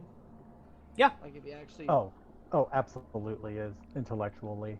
It's genuine. Gotta roll that insight. Yeah, roll that insight check. Yeah. All right, insight. Yeah, everything he's saying is like on point. He has not lied to you yet. Yeah. Believe you should listen to him. I don't sense any malice in his tone. What he says is genuine. At this point, Echo's already annoyed at the book burning people behind him. I already took my Tinder away from Cross. Yeah. As the orbs come to him and begin to float like behind him, like you see the. How many orbs did you find? Ice, healing, light. There's Three. six all Six. together. There's 6 altogether. You see the 5 orbs begin to float behind him, and the one still in Echo's hand. And he releases the spell, and he's like, "You may keep that if you answer my questions." He then examines. Okay, He if then Echo lets it examines. go, so he can. He then examines the 4 of you, and you can. He immediately knows everything about you. He looks over at Jupiter and says, "Huh. A monk of the Akara. I am not going to butcher that name. A monk of the bird people, a barbarian of the turtles, another half-elf wizard. Oh, and a Drow Sorcerer. Huh. Haven't seen one of those in a while. Very interesting. So, why have you entered my home?"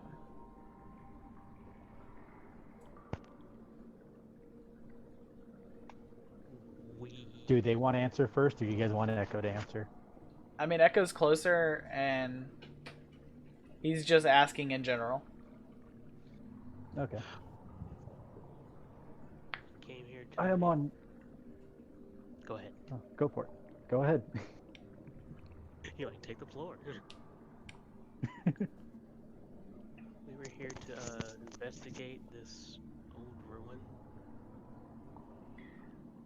He looks over at Red and he's like,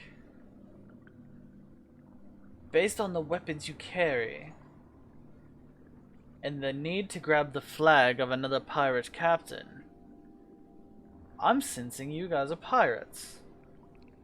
You came here for treasure." Echo at this point is taking offense because he is neither pirate nor cares about other captains. You're not a pirate either. Scavenger. He then I'm notices. knowledge seek. He then notices the red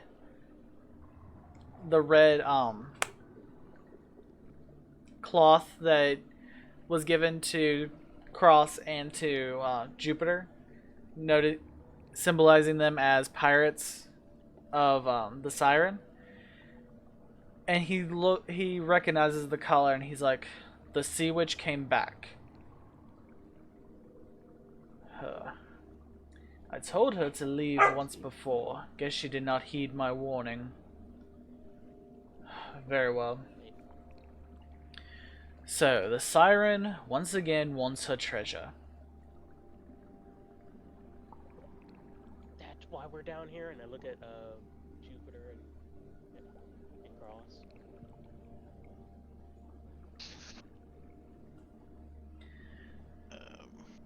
And He's Drow, looking at- you Drow, what are you here for? You don't seem to be a part of this motley crew. Oh, thank God for saying that. Thank you.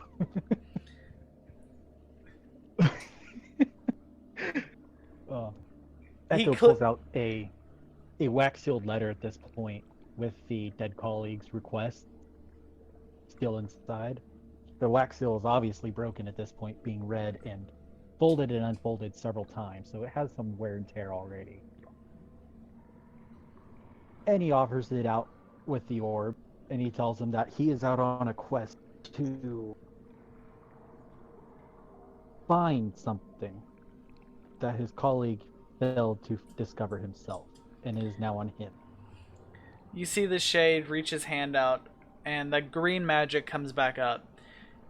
And you notice that at this point, he's casting telekinesis. He is not touching anything he doesn't have to. And he opens the letter and reads it. And looks back as she's like, "You will not find it here. He came here once looking for it himself. That gave him the same warning. The same message." He sends the letter back to you, but keeps the orb as it begins to circle him with like the other 5.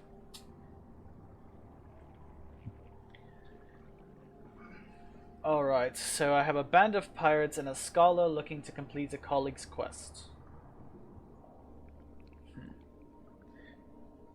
Have you encountered my other half yet?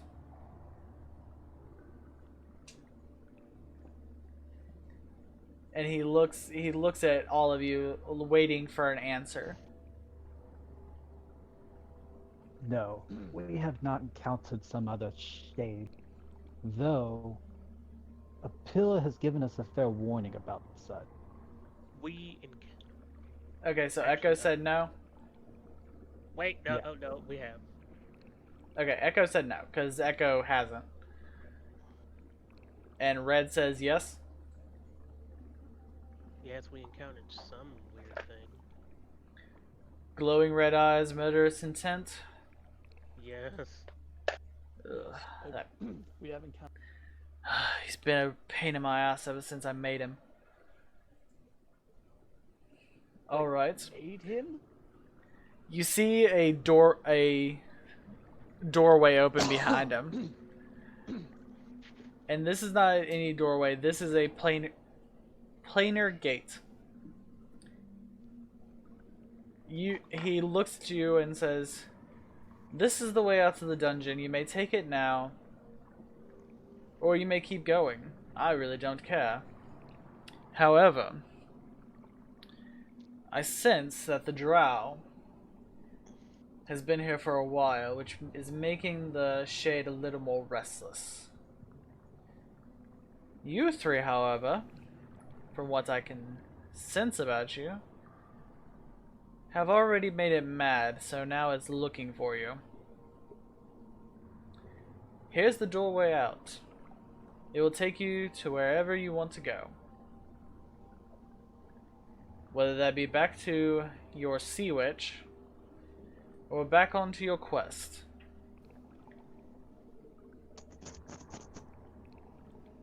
But I cannot guarantee your safety if you stay here much longer."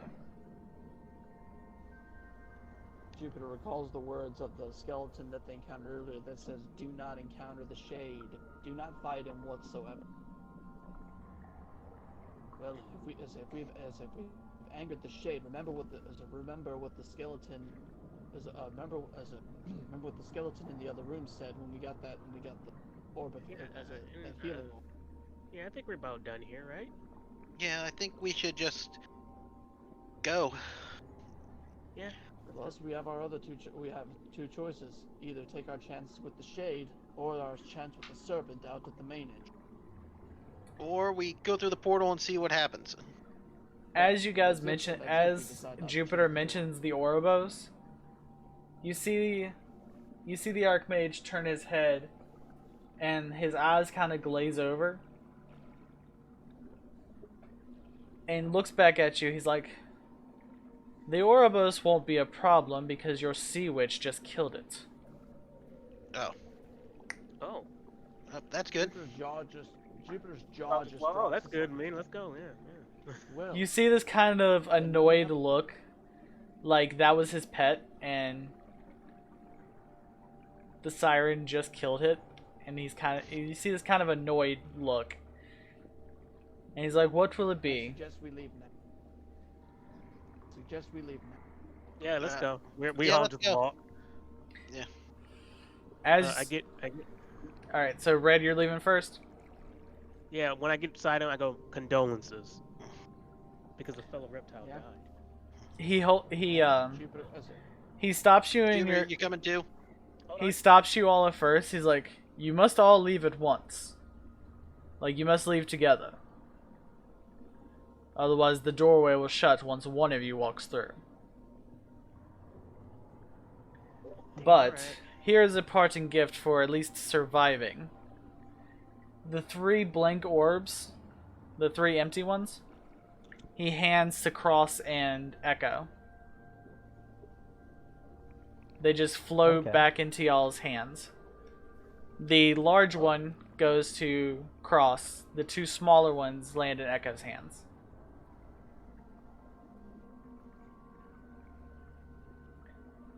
Now, And we still have the books with us, right? yes, you guys have the books in your hands. And he looks at Cross, like his eyes eyeing Cross. "Do not threaten to burn my research ever again." I'll consider it. Like there's a little bit of murderous intent behind those words, and you have this sense in the back of your head. You're saying, "He will find me and kill me if I burn these books." Okay. You just have that little Yes. fear in the back of your head. All right. before everybody leaves, Jupiter will just do like the open palm fit as a fist on it and just bow. Just did not mean any ill. We shall take our leave. Thank you. All right. As you all get to the gate, the shade slowly starts to disappear, and as you walk through, what is y'all's destination? The ship.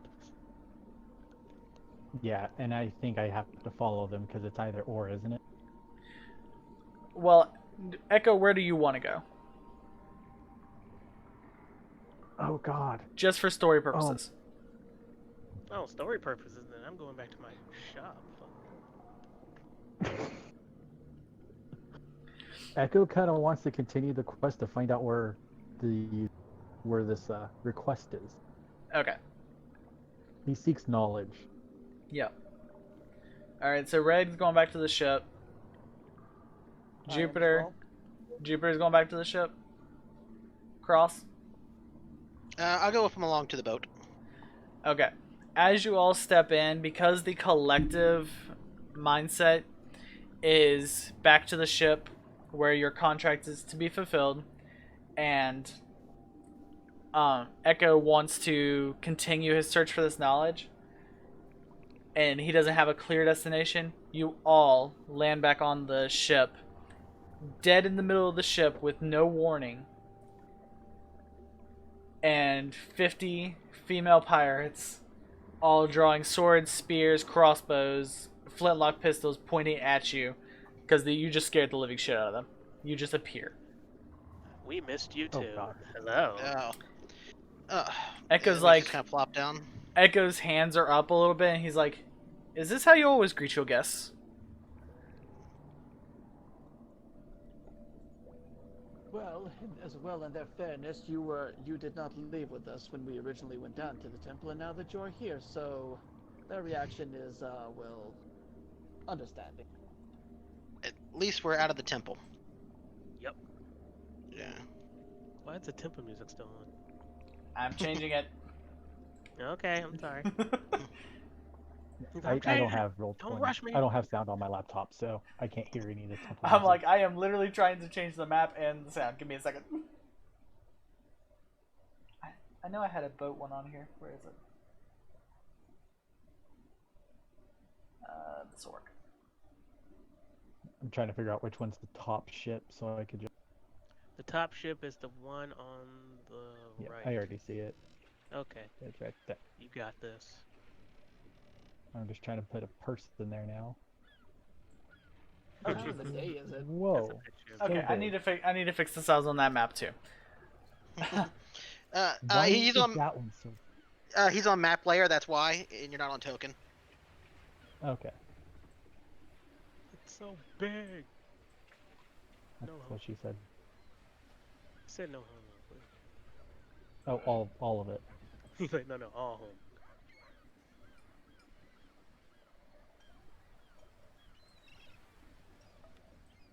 There we go. Wrong. That's that. Okay. Like I said, I need to That's I fix. right. just edited the I stuff. need to fix the map size anyway. Ross sent us the token maker. All right. You guys get back on the ship, and the siren says, "That is not how I expected you to return." And as she's saying this, you see Chewie on the side, pulling on these 3 ropes, pulling the Ouroboros out of the ocean. Yeah, well, there's a lot of things we didn't expect in there. We did lose somebody while we were down there, and found a few others. Yes, I was wondering where the cocky fighter went. And we also found like this, and like I throw down a couple of the bags of, get the bag of money that we're supposed to give her out. And I show her the thing. I show her the thing. The flag. Oh yeah, and the flag. She looks at the flag kind of in disgust. And she's like, "Did you encounter any opposition?" A bunch of skeleton monsters, a weird skeleton pirate, an undead Triton King, a living Triton child that got kidnapped by the Triton King, and then like this weird, like spectral-looking wizard guy who said if we didn't leave, some evil, terrible monster that was chasing us was going to eat us. And then we ended up here. I don't think I said Definitely eaten, we but should okay, take a that works too. break, only for a briefing. You see, And the weird wizard guy called you a sea witch. as the word sea witch comes out of your mouth, 3 cutlasses just go up against your neck from the 3 closest pirates near you. Just like, I would not repeat those words. Hey, I'm sorry. It's just what the weird guy said. Yeah. The Siren raises her hand and they drop their weapon. They lower their weapons, and she's like, "It's fine. It's not the first time I've been called such a thing."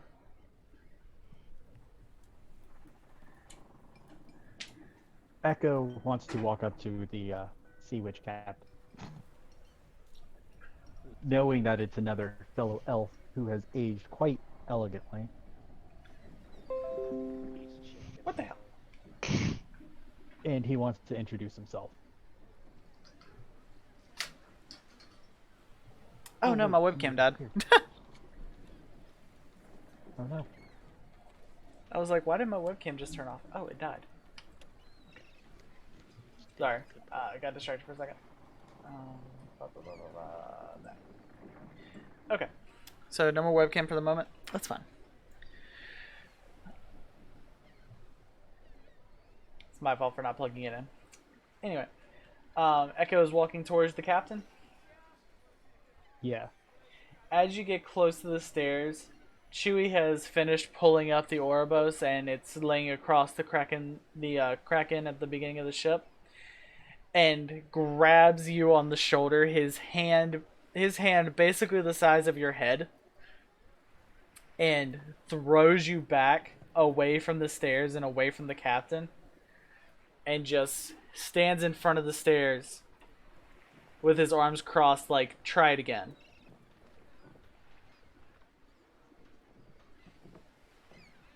Well, that was barbaric. Could have just been polite about it. Echo, you don't go out much, do you? I will just sit down and laugh hysterically seeing him getting thrown around like that. I mean, to be fair, Chewie will throw all of you. Like, Yeah. him's a big boy. Yeah. At this point, he's now standing up, dusting himself off. All right. Well, as barbaric as it may have been, consider yourself lucky, because if he hadn't done that to you, the captain probably would have done something a bit.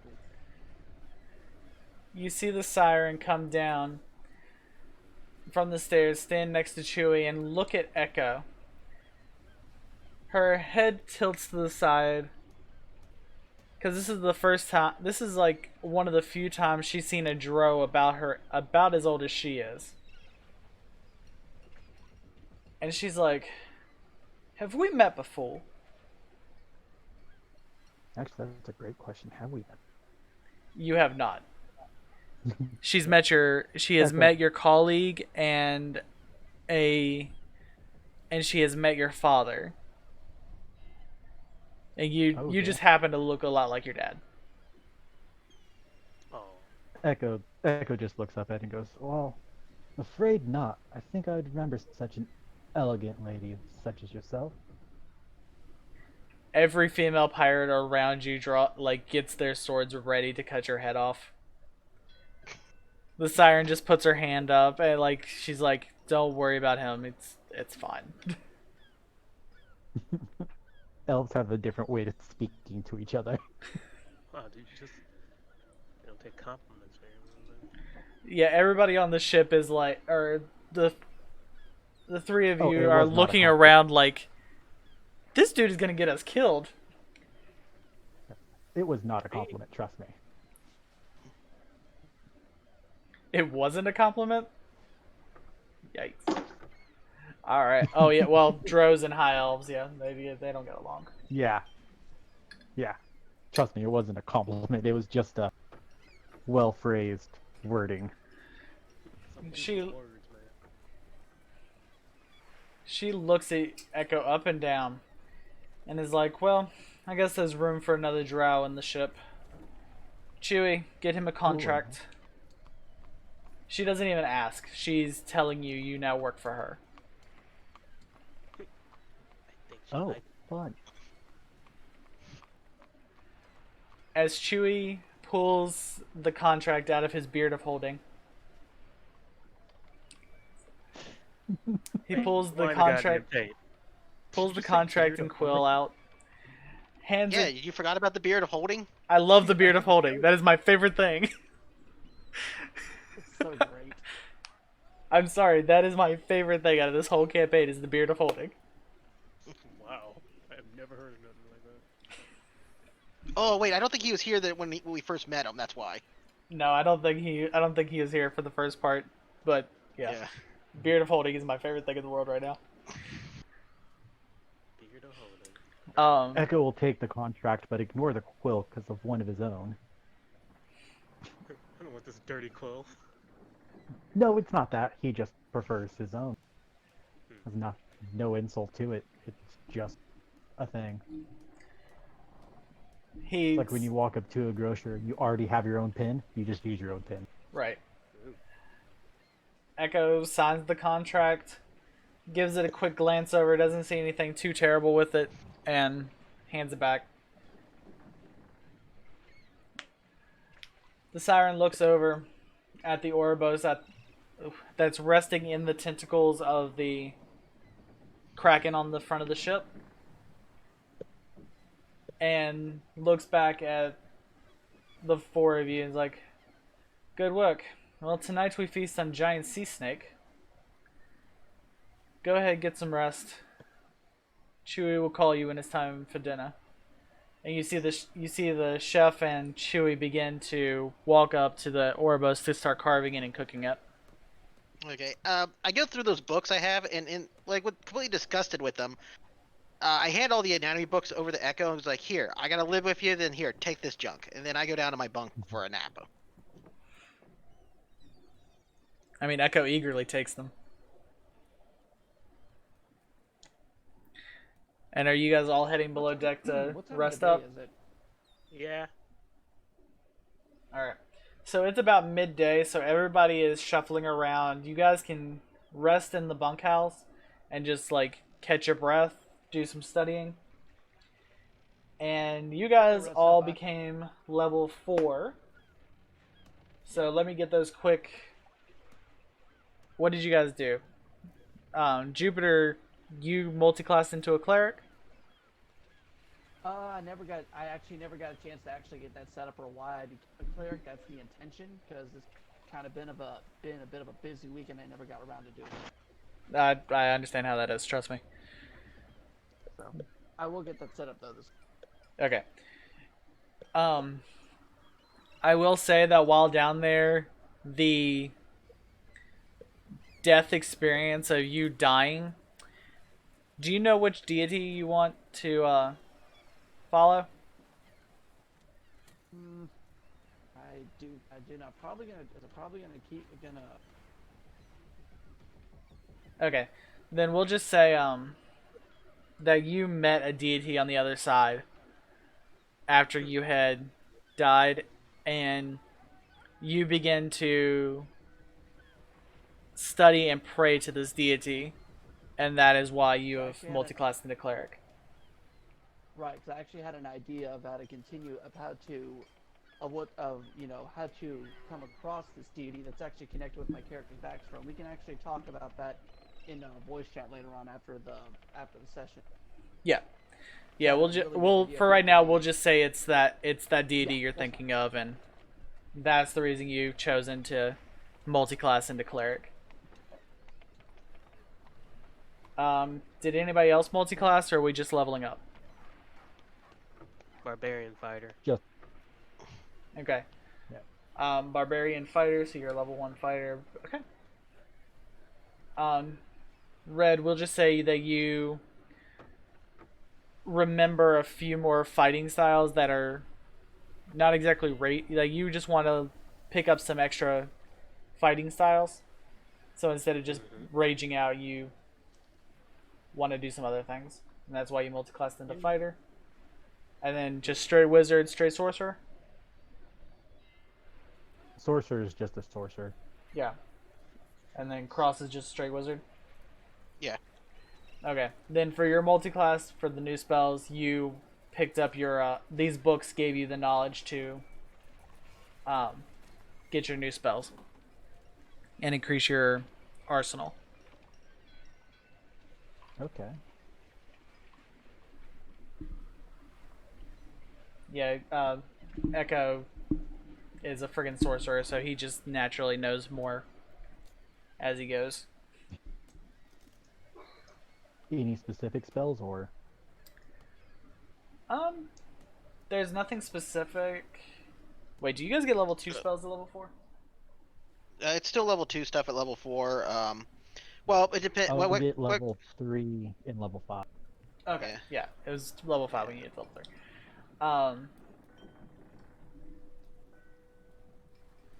If I'm right, wizards and sorcerers get another spell slot at level 4, right? When a wizard levels up, you automatically add 2 spells. Just you add them to your list.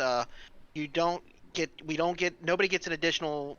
Everyone's spell progression on straight levels are all the same, so we don't cast level 3 spells until level 5. Yeah. We just go to 3 second level spells and like 4 first level spells. Okay, so yeah, that's what happened when you were reading the books. Cross, that's how you leveled up. Or how you gained the extra knowledge. You found some spells in the books that were interesting. You learned those. Whichever ones. It doesn't even. It's not even really like that, Sterling. It is spells that you work out as you're leveling. Yeah. It's just so that a wizard's not hung out with no spells when they level up without finding scrolls to copy, or if they're poor and can't copy scrolls. Yeah, like I said, that's basically what I'm saying. Is these books helped you work it out. Yeah. Yeah. Because that was the other thing I was wondering. Looking through these things, do I actually find any additional spells in them? Yeah, whatever you put on your level 4 character, you find those spells and work it out. You work out how those magics work. Because I don't know what new spells you added. Yeah. Well. Or want to add. So are we up to level 5 or still 4? We're still level 4. Okay, just wanted to double check. Yeah, I couldn't remember if it was 4 or 5 that you got to level 3. I always play physical fighters. I very rarely play a wizard. Alright. Let's see what else was there. As you guys are resting, dinner is being made. The pirates are walking around, and they're not saying much. They're kind of eyeing you like wondering what happened down there. They're more curious on how you survived. Like, this was not the first time they've been to this temple. Alright, good. I kind of. No, obviously not. Went dark. Everyone just kind of went silent there for a minute. I was the only one talking. Damn. So I think whatever you guys were talking about, I think I kind of. What'd you last hear? Well, because I jumped out of the chat room and then jumped back in, and I heard how y'all survived. You didn't miss much. We were just discussing logistics there, but in game, a bunch of the pirates are asking how we survived down there. I relied to them, and I talk about how Cross was the most triumphant of all of us. Yes, the epic adventures of Cross, the very sturdy monk, like very sturdy. Yes, I just kind of put my hand on Cross' shoulder. Yeah, yes, he came through for us in the end. If it wasn't for his valiant efforts, we most likely would not be speaking with you at this moment.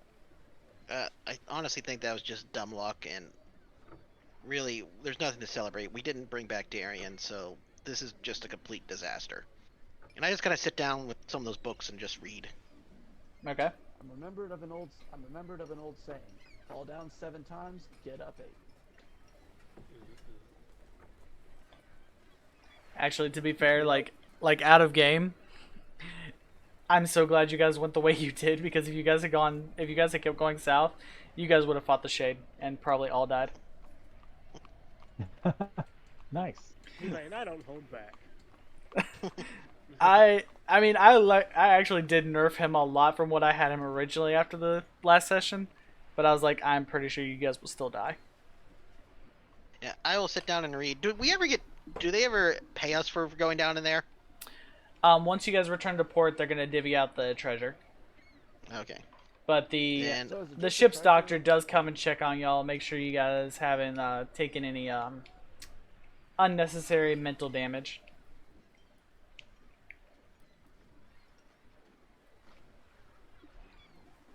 A little unfortunate we lost the orbs.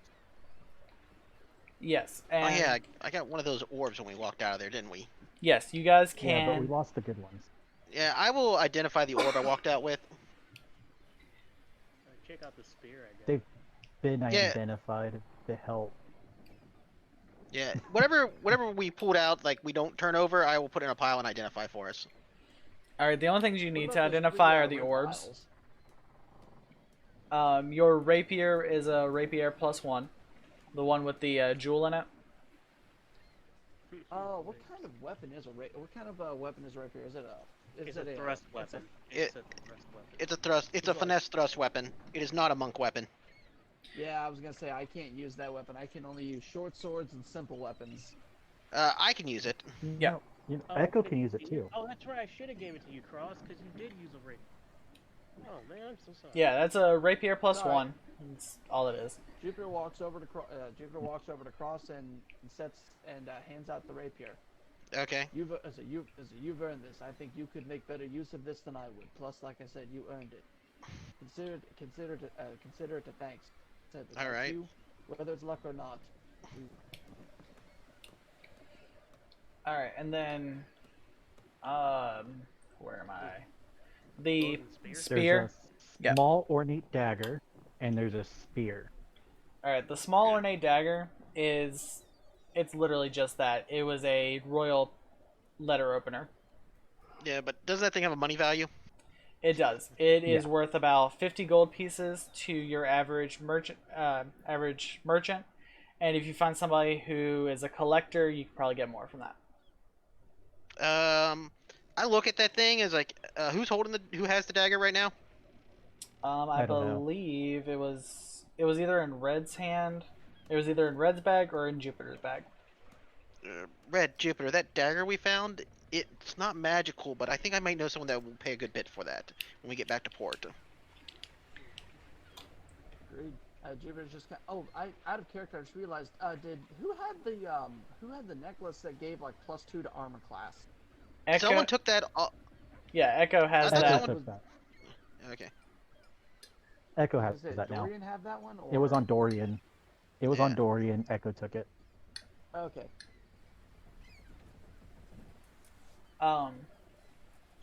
The spear is a spear +2, and that's all that is. It's just a really pretty spear, but it had that magical property to deal a little bit extra damage. And I'll keep that. Okay. Sounds delicious. The last things you guys identify are the 3 orbs. They are a type of arcane focus that have a special property to hold. They're similar to a scroll where you can write the spell into it. They have to be enchanted by somebody who specializes in making these orbs. It's a forgotten type of magic, so very few people know how to enchant these orbs, and those who do usually charge a lot. Can you put the notes Is- of that orb in the loot channel for us? Yes. The orbs are in there. Yes, you have Well, three. what do You you have need to know three. about the 3 orbs, a ball cue size, a grapefruit, and a bowling ball size. yeah. Yeah. I meant like the other notes on them, so I can just add it to the description from the DM. Okay. Yeah. Yeah. I am now naming the spear Barakati. You're naming it what? Barakati. Barakati. Nice. Hey, I gotta keep the Ninja Turtle trend up. Okay. All right. No, that's fine. That's good. That's all good. Would the knowledge at all be in the book? There is a vague description on writing the true name of the spell you want put into it on the orb, and then casting the spell a number of times into it.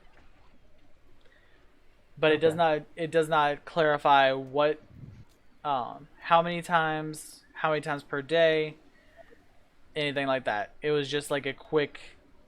So this is how you do it. It was a quick reference more than a how-to guide.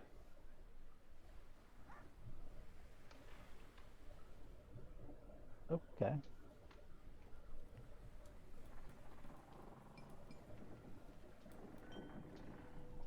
Honestly, tempted to try it. I mean, you can. I'd rather wait till port because blowing up the ship would be a bad idea. It would be a very bad idea.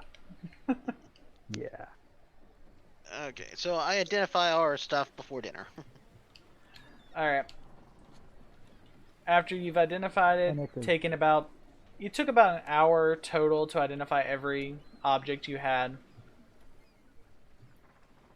Yeah, you had like 6 things to identify, so yeah, it took about an hour.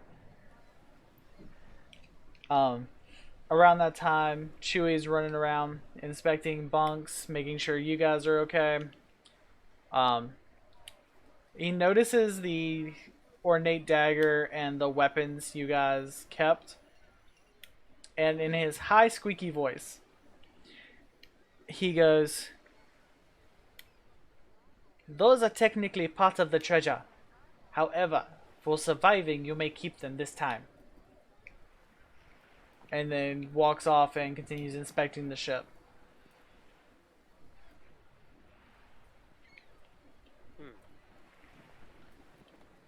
Yeah, I totally saw that coming. Yeah, wait, I thought the contract was only for the money that we found. Yeah, Nope, for everything. they're pirates. They're pirates. They're greedy. They just didn't expect you to survive. Yeah. Right. As, And treasure would include ornate daggers and jeweled weapons.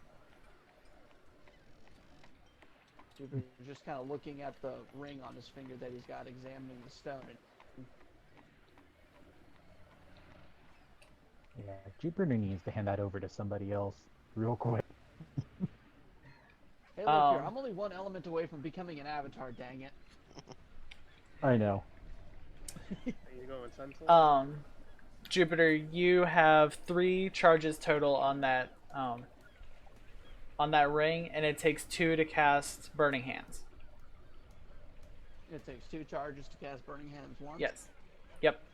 All right. You have a total of 3, and it gains 1 charge at sunrise every day. Cool. All right. Actually, like, if we've got some time before dinner, because the fact that Jupiter has been underground and underwater in a musty, wet temple, he is going to step out on deck and fly around in the open sky to stretch his wings a bit. All right. There's about an hour before dinner, and some of Varric's possessions are still in one of the bunks, and all the fresh water he made before he left is still there for baths and anything else you guys want to do. I got prestidigitation to take care of that. Okay. Would all of his possessions be in there, or just mainly the water? He left behind his scale mail, his pirate hat, and his black trench coat. He took Alright, it. He took Dorian his. wants to take over that bunk, so Yeah, he took his trident and his cutlass and his crossbow. I take Dorian's hat and his coat, and I look at Red and Jupiter. Hey guys, come up on deck with me. Okay, sorry about that. You guys cut out. I Yeah. grab Dorian's hat and coat out of his bunk bed and go up on deck and ask Red and Jupiter to come with me. Okay. I get something heavy on the way up, like Alright. a cannonball, a weight, or something that that's fairly heavy. All right.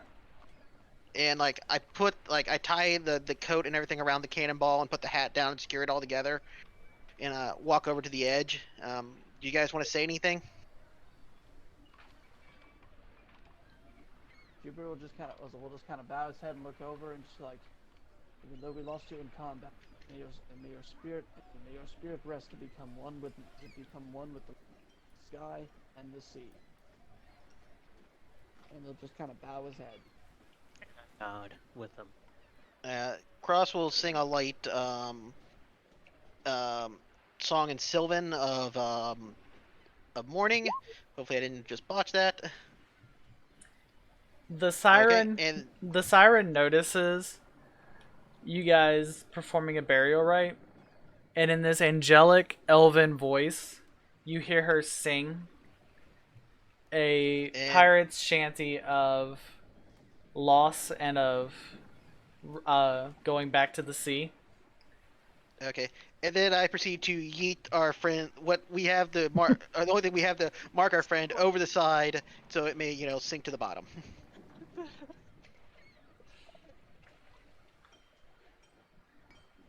As the siren sings while the orb sinks into the water, Well, not an orb. Like I use like it's the coat Not- and the hat. Is what I wrapped up. yeah, basically it looks like an orb of cloth, basically just thrown into the ocean. You said you wrapped it around the cannonball so it would sink? Yeah, I wrapped it around the cannonball and I tied the hat to it. Yeah, it basically looks like a head of cloth just dropped into the ocean. As the singing continues, this after image of Dorian appears, created by the siren song, and just a smile on his face, quick salute, and he disappears.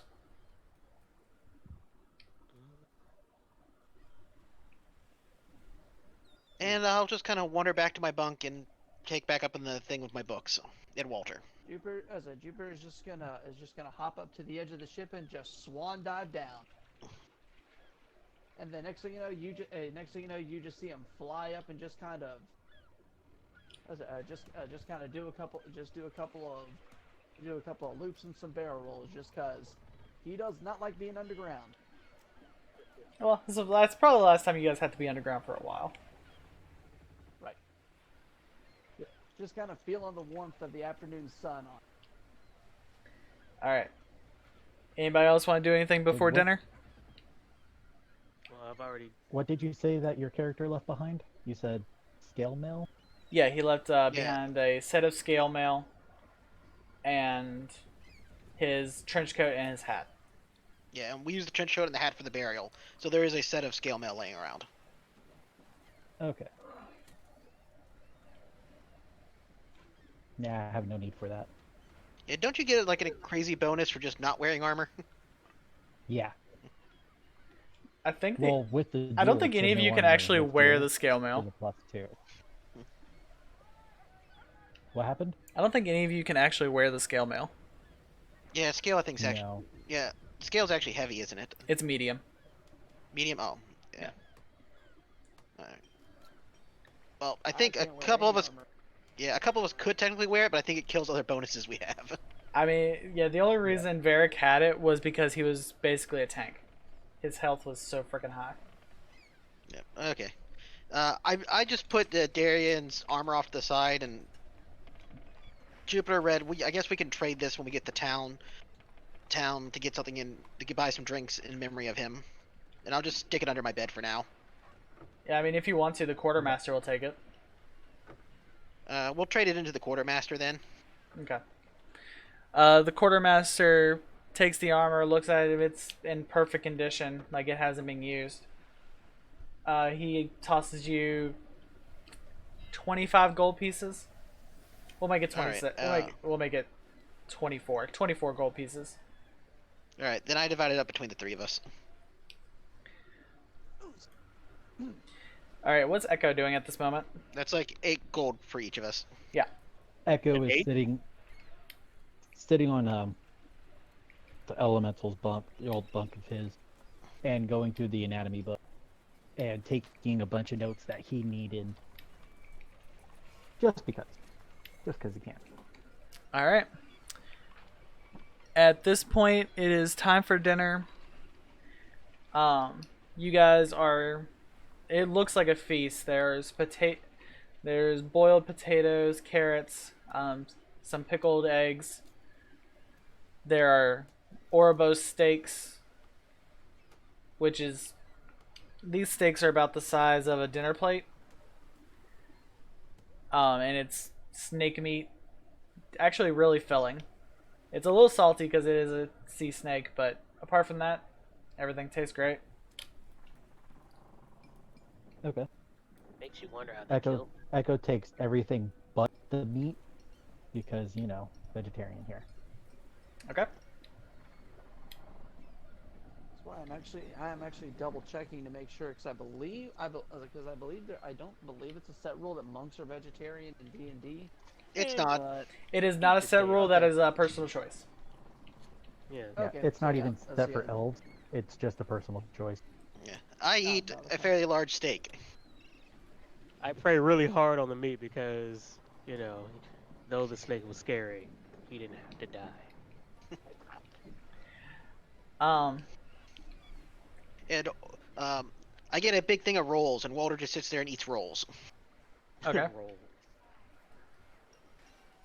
I will say you grab a couple slices of bread because the only real bread you had was the half dozen loaves that they brought at the beginning of the voyage that were left. There is rum and there is mead being passed around. There's also just plain drinking water and some elven berry juice that was from that the Siren prefers.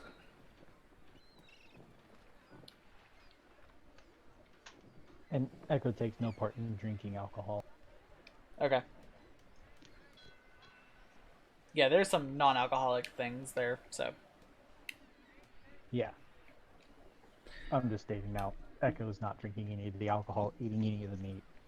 Okay. Anything to mess up his ability to think is not the proper thing to do. Gotcha. All right, as dinner is being prepared, the ship begins to sail back to Saltmarsh.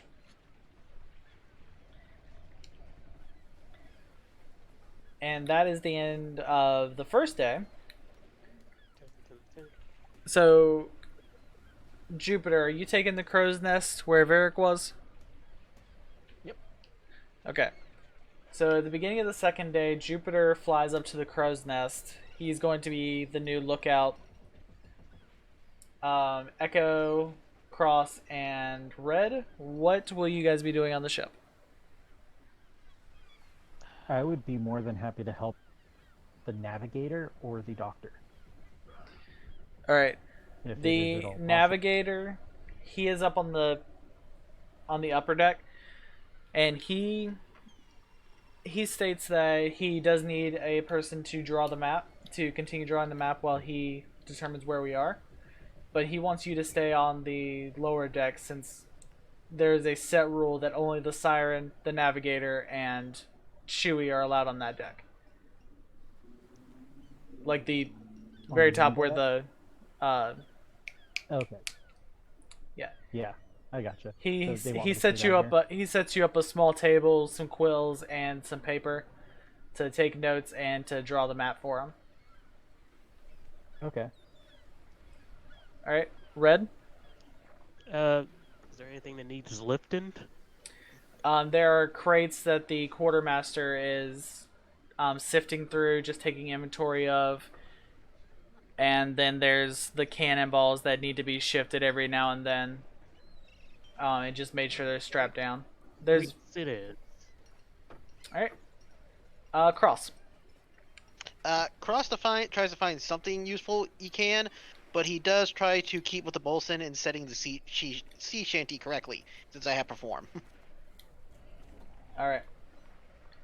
And as usual, the captain keeps the crew's morale up with songs and just general,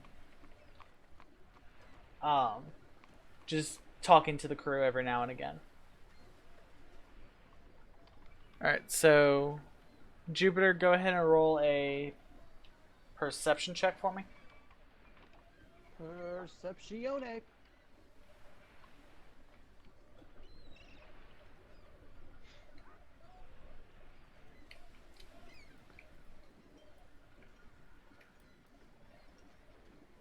Three. Okay.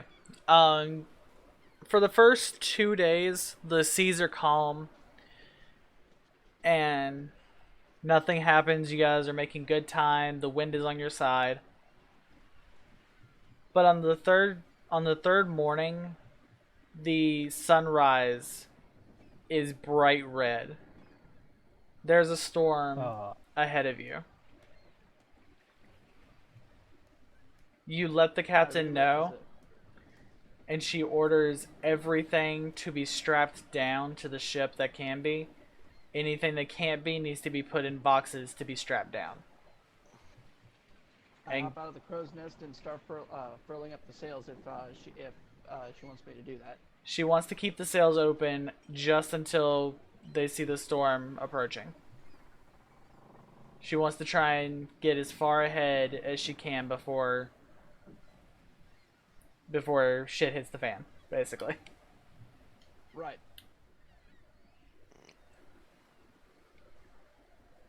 Alright, so... Oh, okay. About midday, dark clouds start rolling in on the sea. You guys have about another hour before the slow rain starts to join in. So I hurry up with the crate moving. Most of the ship is tied down now. You guys bring the longboats back off the side, put them into little holding compartments, and lock those down. The Siren looks around and watches the sky. She orders every crew member except for the 4 of you and Chewie and the navigator to below deck. Oh, great. I will bamp Walter out. Alright. You're putting him back in the pocket dimension? Yeah, he goes back. No, he doesn't go to a pocket dimension. He goes back to Fairy when he's not here. Okay. He just hangs out in the Feywild with his brother Bruce. Okay. Echo's just securing the maps that he has drawn out safely. You see the Siren look around, and she looks up at the sky, making sure nobody is around. She walks to the very front of the ship, looks at the 4 of you before looking forward, and says, "You tell anybody about this, and I'll cut off each and every one of your heads." She casts Dimension Door, a very large dimension door, large enough for the entire ship to fit through. And the ship sails straight through, and you guys arrive at Saltmarsh, avoiding the storm. That is boss. Well, That I look is at her and I shrug. I'm like, "What was the problem?" Like I'm like saying, "What was the problem?" Yes, I mean, no disrespect, Captain, but it seems like that would be a very useful skill for people to know about. I'm sure there's a reason. Being able to cast a dimension door at that size, in specifically with how the Sea Kings work, Is is dangerous. Oh, noted. Because, I mean, technically she Yeah. controls this territory, but if she did that into another pirate's territory, it would be all-out war. Well, Yeah, so if anybody outside of, like, this specific pirate's crew knew about that, it would cause a war.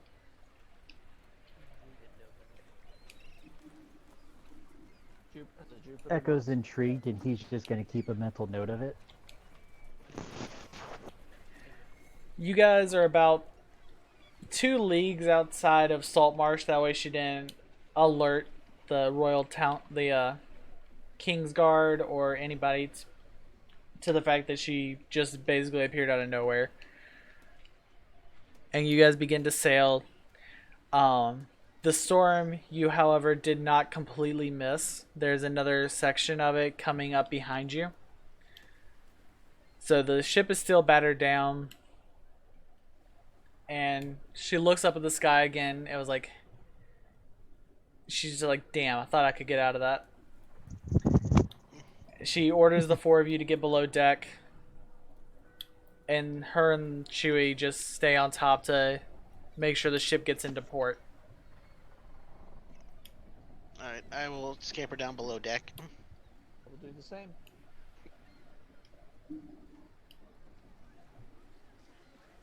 I'm sorry, what? So what? I thought you said something. Everybody's just getting below deck. Yeah. That's all. Yeah, I'm getting below deck as well.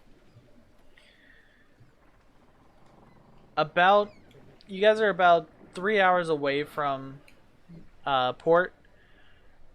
But about 30 minutes after you guys get below deck and you guys get comfortable in your bunks or just get battered down to make sure you guys don't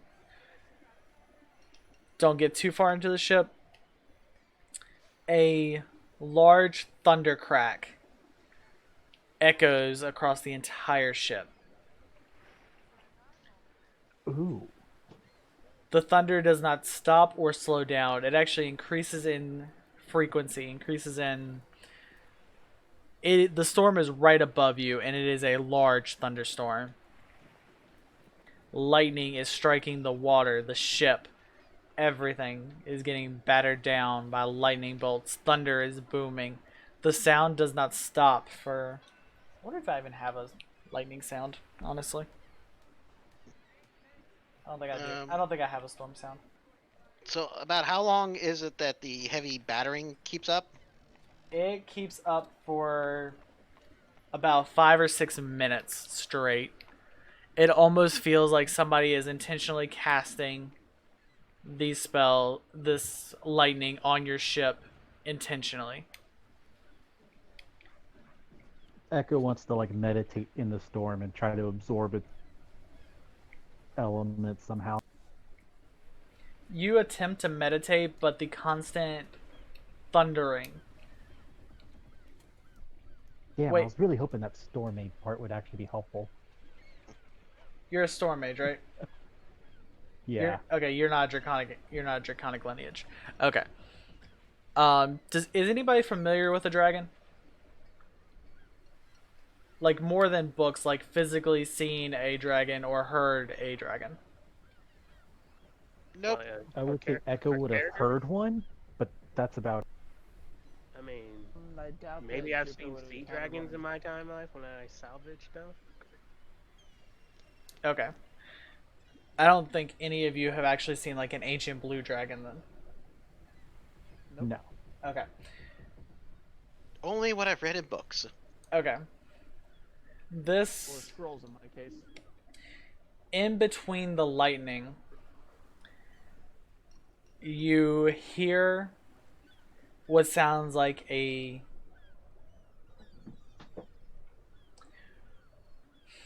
how do I explain this? You hear what sounds like the roar of a small dragon. It's a slow echo of a slow echo of a roar. as the thunder stops, you realize it was not a small roar, that the lightning was just canceling out the sound. This roar is right above you. And then it stops. And you guys hear this small thud, like somebody just landed on the ship above you.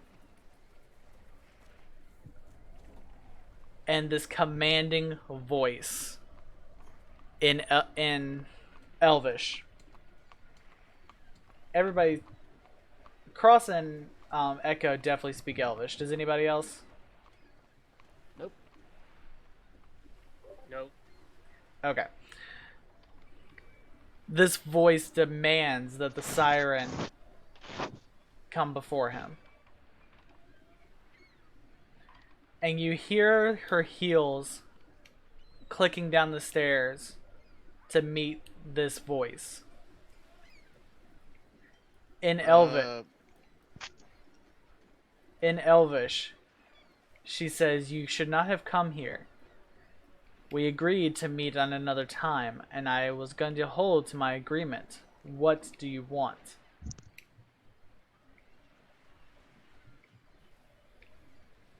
As the conversation continues, you hear the stranger stop for a moment. He realizes that everything they're saying is being heard, and he casts silence. The conversation... Not cast silence. Sorry. You feel a spell being cast around these two. No more sound is being heard. The only thing you can hear is... Did my arcane check pop through? I'm sorry? Okay, give me a second here. Thought one of my mods broke. Never mind, I botched that. Okay. I was on the arcane to identify, but my thing didn't work the way I wanted to. But I got a 13, so never mind. Yeah, this is a high-level spell that you are not completely familiar with. Well, So Echo has no point of trying. well, also if it casts it innately, you can't always identify what spell it is either. Yeah, you just know that all the sounds stopped except for their footprints, or except for their feet. You can hear them pacing back and forth. One of them stomping, like out of anger. The conversation goes on for about 30 minutes. And then the spell drops. And he says, "Be sure you have my payment next time we meet." And then you hear the dragons roar again. You hear the ship creak as it shifts side to side, and then you hear the takeoff of this dragon flying off the ship. The storm has now ceased. The sea is no longer shaking. The sea is as calm as it was. The storm came and went just as fast as any storm you've ever seen. The siren comes down and lets everybody know that it's safe to return to the deck and to continue with whatever that I was doing. That you'll be at port in the next hour or so. I just look at the other guys. It's like, who in the world did the boss make mad? This does not sound like Could a ask her. Yeah, that's a great idea. Let's go ask the boss who she pissed off. You know. Yeah, let's do it. You guys attempt to catch up to the siren, and she turns around and notices you, and she's like, "No questions. Not today." This is the first time you see her not return to her post at the top of the deck, but instead she went into her room specifically. Mm. A room that I remind you, she would kill you if you even touched the door. Oh yeah.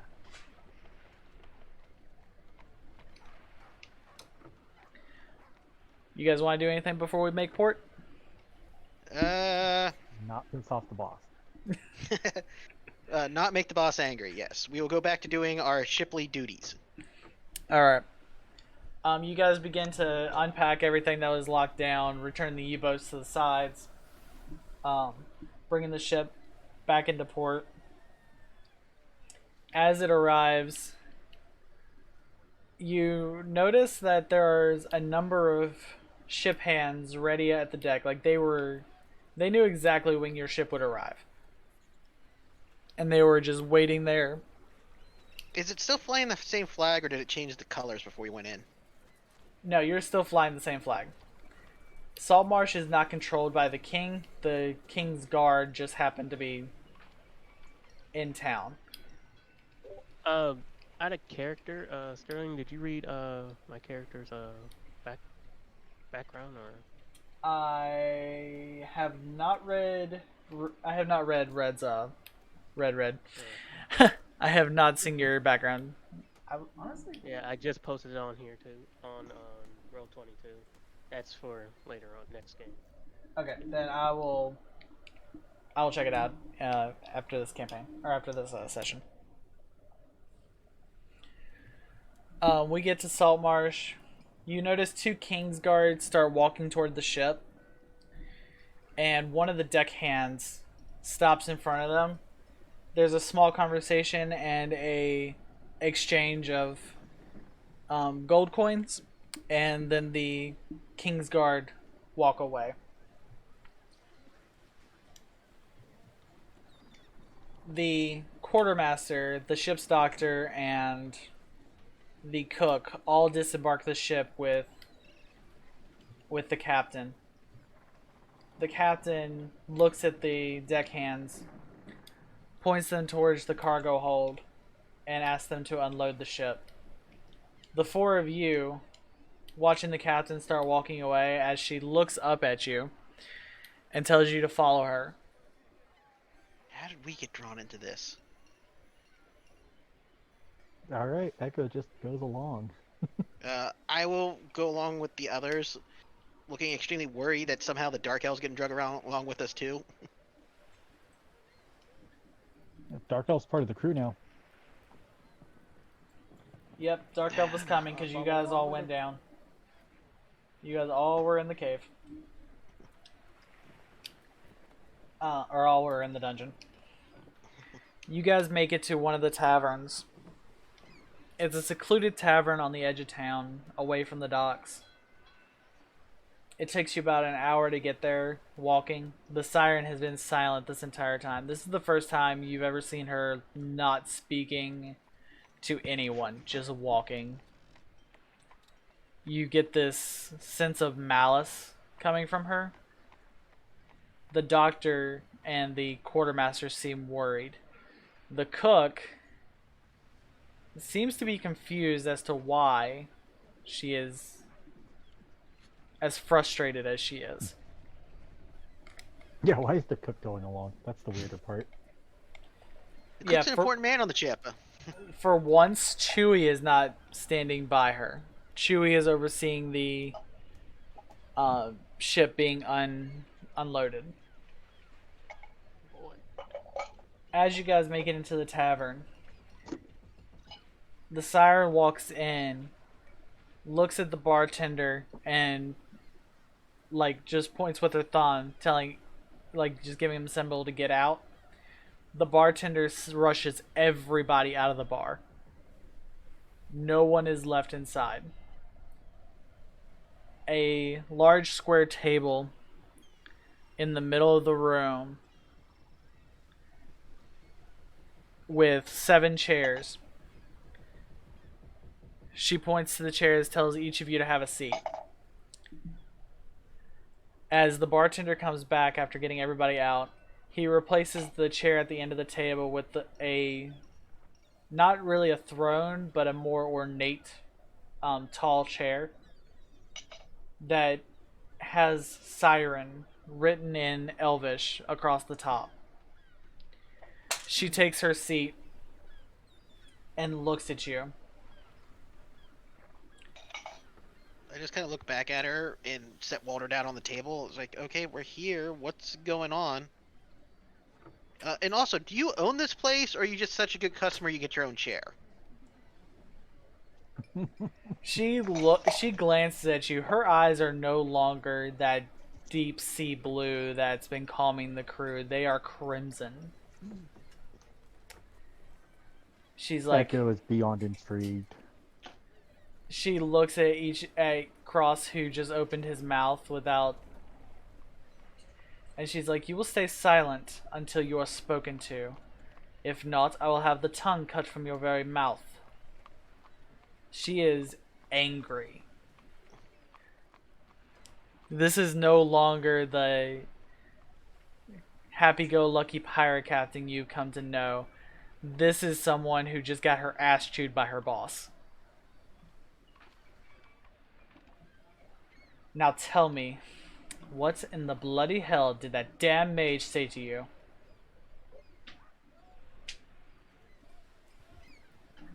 Impatiently, she slams her fist on the table. Like, now you speak, mage. He said if we didn't leave, the evil shade he created would kill us. He called you a sea witch and said the place was cursed. And said that you'd been there before. And the place was full of, like, pirate skeletons. And, like, an undead Triton King. Am I missing anything? Nah, that's about it.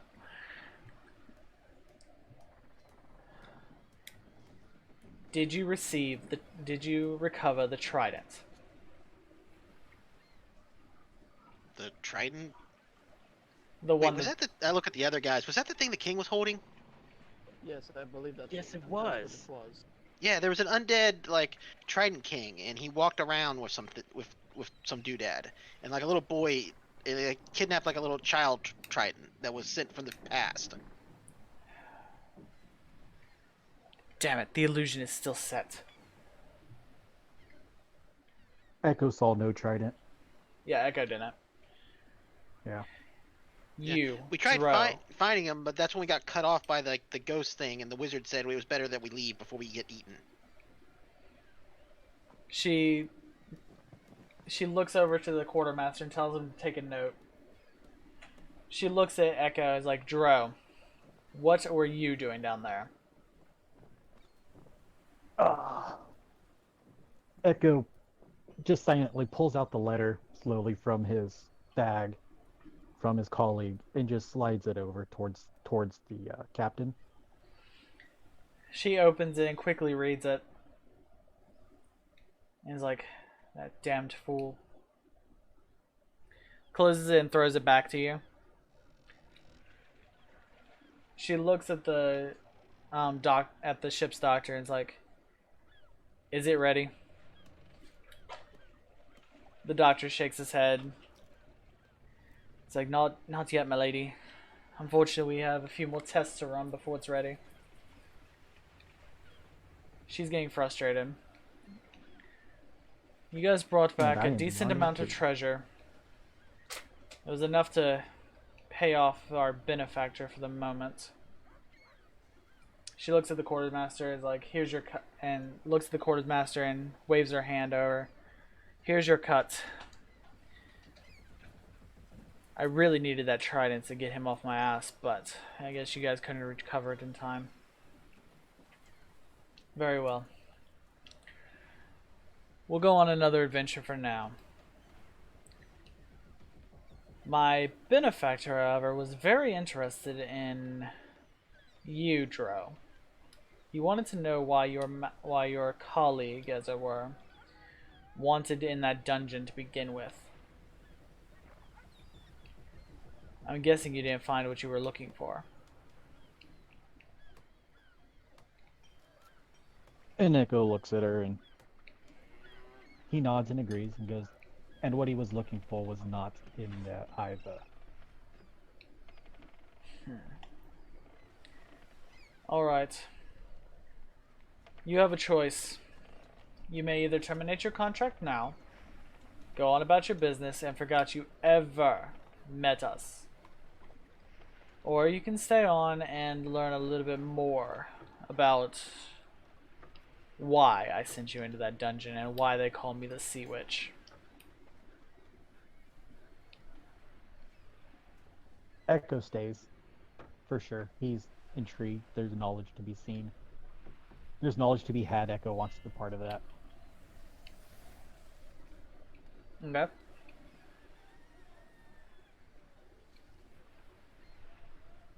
Everybody else staying on? I'm staying on as well. I will stay at the moment as well.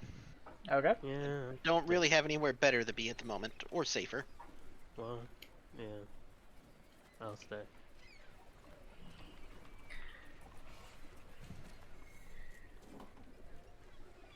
She looks around, points to the bartender, tells him to lock the door. And you see her take off her tricorn hat and pull off her bandana. There is a third eye on her forehead.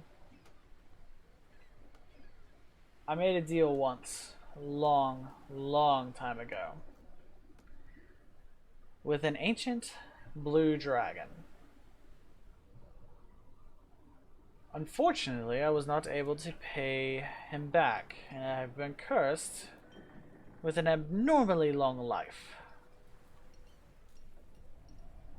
All in the pursuit to pay him back. He met us this morning because you guys took too long in the temple. I did not think it would take you as long as it did to get back. He was also not pleased with the fact we killed the Ouroboros. But my crew was hungry, so we did what we did.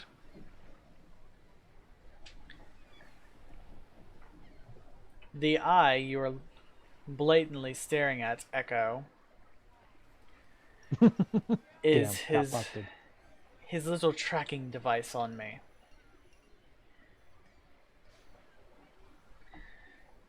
Unfortunately, he now knows the existence of you four. I was trying to keep you below deck as to avoid his gaze. He has taken an interest in you and wants you to find something for him. How does he know that we were around? I mean, we were hiding under deck. He's an ancient blue dragon. He has his ways.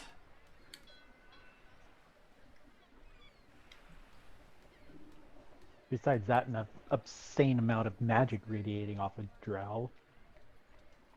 Yeah, I mean, drows and even half-elves kind of stink of magic.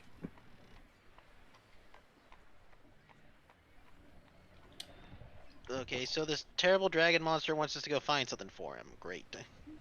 Well, he's blue. He's technically good. Technically. He's just not No, happy.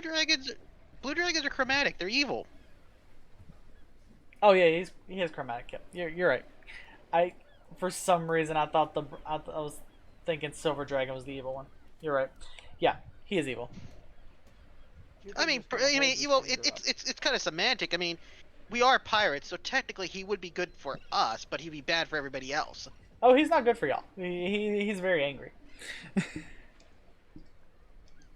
At the fact that she said that she basically that he knew about the four of us, Jupiter just kind of like, you know, a notion just kind of holds his finger up. If I may not speak out of turn, Captain, but what was the what was the need to keep us hidden from them? Was there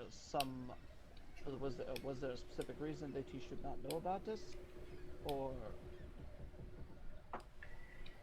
I merely ask out of curiosity. No disrespect. He does not like newcomers, as it were. And as long as he doesn't know about a crew, he thinks I am sailing alone. He gave me the ship in agreement that I would keep a set number of patrons.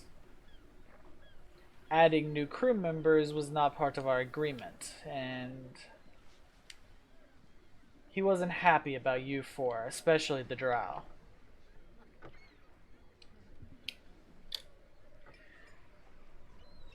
But he agreed to keep you around for a little while longer, as long as you did something for him.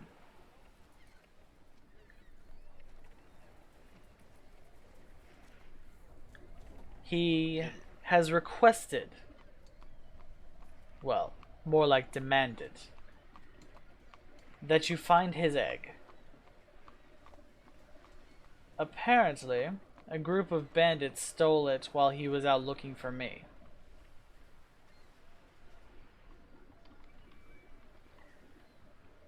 I did not want to personally go and look for a damn dragon egg. I'd rather go smash it, to be honest.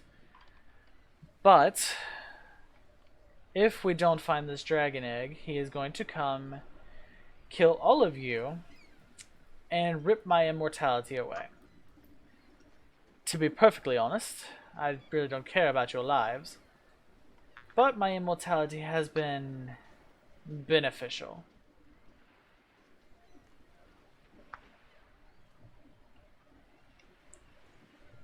So, do you accept? Or do I just kill you now to spare myself the trouble? Jupiter just stands up. I will do this, for I cannot die until I have done the task. I will stay. I can't hear you, Straw. Sits back down. Say what? Oh, sorry. Jupiter just stands up. I cannot die until I have completed the task that I sought out to do. I will continue and fight along. I will stay. He sits back down.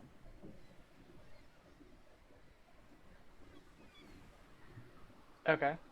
Well, seeing that you're kind of holding the proverbial crossbow to our head, I guess I will continue to work along with this. Alright, she looks around, and seeing as you guys don't really have too much of a choice, she looks over at the navigator, tells him to pull out the map of where they're going to go, and the quartermaster pulls out four flintlock pistols that look a little more advanced than the ones you carry standardly. Instead of having a gunpowder chamber, the gunpowder and the bullet are both in a single capsule that you load into the gun and fire without having to sorry, Harper, without having to.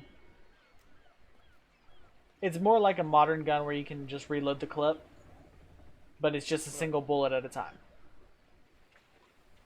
You don't have to load the gunpowder in, pack it down, and flame. It's more modernized, more simplified. Basically the same Still concept single as a shot, normal but gun. modernized. Still single shot with less of a reload time, yeah. With the standard flintlock, you would have to take an action or a bonus action to reload it. With this, you can attack and then just automatically reload.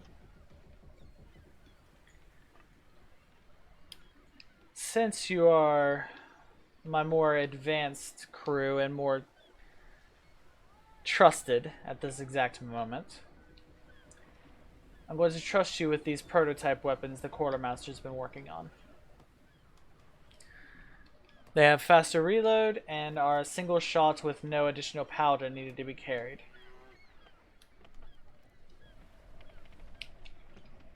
I just kind of look at it funny. You don't necessarily need these, but they will be helpful in the bandit encampment we're going after. And I say bandit loosely. It's a group of pirates. Specifically, ones that fly under that green flag you found. Oh, so are they pirate orcs or orc pirates? The captain is an orc. The crew is his children and they're all half orc. The captain is a full-blooded orc with a actually really high intelligence. He's a very intelligent creature. The half orcs, their mother is brave. Let's just put it that way. Well, at least it was a group of What is she, like a pirates that. halfling? At least it was a group of pirates that stole the eggs and not some random adventurers, so I don't feel as bad about going after them. Well, either way, they're either very cunning or very stupid to go after it. Oh, I agree that that's probably true. I mean, they did go steal a blue dragon's egg, which I didn't realize blue dragons have caves on the coast, but you know. His cave isn't anywhere near here. Oh. They were very brave and very stupid. All at the same Okay, time. well, all right. Well, is there anything else, Captain, that we need to take care of? No. You guys may gather up supplies, but be back on the ship by midnight. You guys set off tomorrow. And it's not exactly a short hike to where you need to go. Oh. All right. Well, then I guess we better get ready to leave or get what we need. Alright, the map that he showed you, I will be loading up later after the session. Okay. Okay. Oh, sorry. You keep going. Basically, it's a map of the inland, so you're going to actually have to hike there. You're going to be heading toward a bandit camp that is set on the edge of a mountain. The Blue Dragon's cave is up in that mountain. Okay. So the captain just kind of leaves us at the tavern at this point. No, she's still sitting there enjoying her ale while you guys plan out what you're doing. Either you leave or you guys just sit there for a moment plotting. She's just sitting there kind of just refocusing herself. Well, guys, let's go see if we can find some things that'll be useful in town before we go do this. Okay. Yeah, curious is what is out in town. There are a few shops. You have a few shops scattered throughout town. There is a blacksmith that you know of, and then just a bunch of residential houses. There's also an apothecary closer towards the farmland area. Yeah. And did the quartermaster give us our cut? I remember you said something, but I didn't see or hear a number come up in the loot channel. He did not say a number. No number. He did give you guys your cut. It is 100 gold pieces each. Okay. Sweet. All right. Yeah. All right. Is there like a local lord's manor or something like that in the area? Magistrate, lord manor, someone high ranky and rich. Yes, there is a magistrate about 3 houses down from the blacksmith. Okay. He is not currently in town because he was summoned by the King's Guard to attend a meeting with the king. Okay. Kind of like a lands meet. All right. And I was wondering if there was a magic shop, so that works out. yeah. No, wait, did you say magic shop or magister? Magic. Magic. Oh, I think you said magister. Okay, there is not a place that sells magic items per se. The apothecary has a few magical potions and a few magical items hanging around her shop, but that's about as close to magical items as you get. Is there any well-known written merchants of note or well-off people in this town? There could be. No, everybody's pretty much a self-sufficient merchant. They have just enough to survive. Okay. So the I magistrate would like to go to the shop for sure. Yeah. And there's not a church here. Is there a church? There is no church. This is a fairly lawless, not religious town. Okay. Then apothecary, everybody?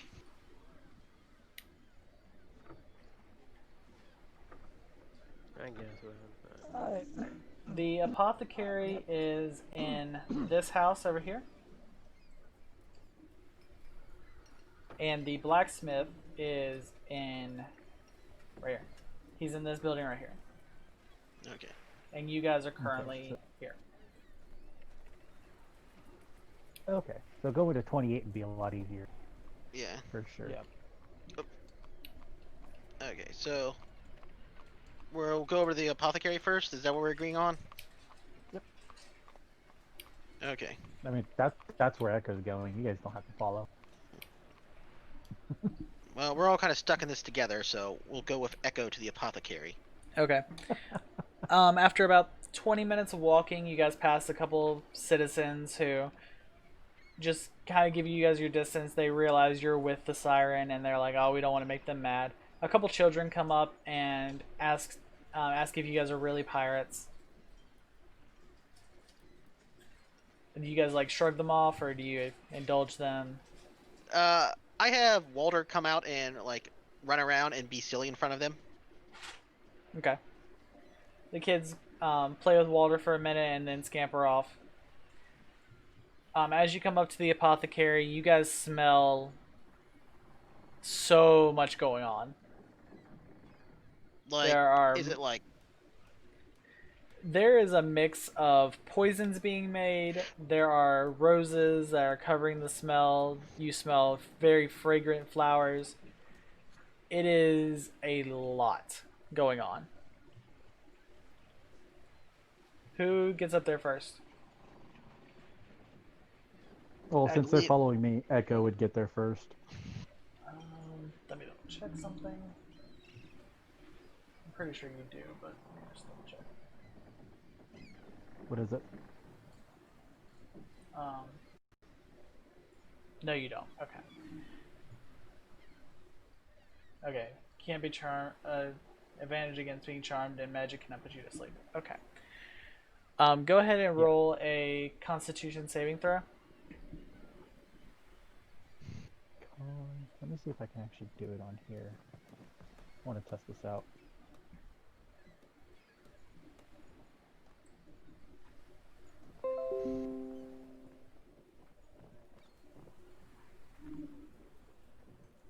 I don't know if that worked. What were you trying to do? Alright, going back to Discord. Oh, yeah, there it is. Yeah, anything rolling through Roll20, just be aware. Like at this time of day through Sunday, it starts lagging up where everyone's been playing at home. Yeah. Okay. Okay. And ouch, that looks like that hurt. Yeah, you don't really take any damage, but you get a little cloudy. Your head begins to become a little fuzzy. You are high right now. You have a contact high Right. from the overflow of smells that are coming out of this apothecary. Okay. As you walk in, you're just like, dude. I can see the ether, man. And then as everybody else follows, go ahead and give me Constitution saving throws for everybody else. Constitution. Ooh. Oh wait, no, that's fine. Wait, no, that came through actually. I double clicked. Yeah, the Okay. first one Yeah. came through. Yeah, I double clicked. Okay. He might freaking double clicks. Cross recognizes the smells a little bit and just covers his mouth, so he's safe. Red. Oh. Red and Jupiter, you guys are high. I kind of pull my scarf up over my face. Alright, so until the effects wear off, you guys have disadvantages on persuasion, intimidation, and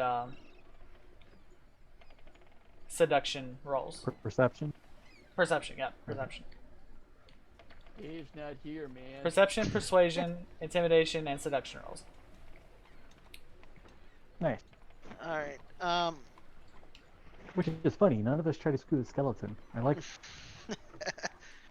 There were no I'm bard. bards. I had like. I was had, actually Oh, like because I'm surprised bad. nobody multiclassed into a bard yet. oh, I have a stupid high charisma. I can do whatever the hell I want. Pretty much. I have no modifiers for my charisma, so pretty much anything that I roll is just a straight roll. Alright, you guys get Okay. into the apothecary. This little haggard old lady, about 2 foot tall, has big white afro with mushrooms in it. There's flowers growing out of it. It's a whole rat's nest with just random vegetation in it. She's standing over this pot about 6 foot tall, just stirring up something, writing notes down in this really oversized book. This book's like 4 foot tall. It's a really just oversized book, especially for this tiny little woman. And as she hears the door creak open, you see these big glasses. Like, this is a cartoonish little character. This woman looks like she's straight out of Tom and Jerry. She jumps off of her stool and, like, scuttles over to you guys. It's like, what you want? Well, we heard you were an apothecary, and we came to see if you have anything that could be useful for us in our traveling. Not today. I'm busy. You go away now. And she scuttles back over to her pot. Well, we kind of need to see about some things today. Do you sell, like, potions of healing or, elixirs or anything that could be useful to adventurers? What? You need potions? She gets off of her pot and scuttles toward her box, pulls it out and just starts counting vials. It's like, I have a few potions for you. How many you need? How many do you have and how much do they cost? Let's see. I have 6 health potions. They're 100 gold apiece. Okay. Do you have any... I'm just wondering, do you have any spell scrolls or anything? Scrolls. She climbs up onto this ladder about 8 feet off the ground and starts rummaging through books on a shelf across the way. Pulls out 2 scrolls, opens them, and is like, I suppose these do. Comes down and hands you 2 scrolls. One's a scroll of levitation, and one is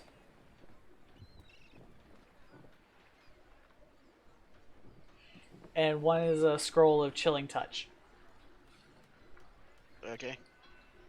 How much for the levitate scroll? It's the only one I have, so 500 gold pieces. 500 gold pieces? It's I rare gotta look item. back at it. It's rare item. You want or not? Let me just sit here for a moment. You say it's a rare item? Well, it's the only one I have.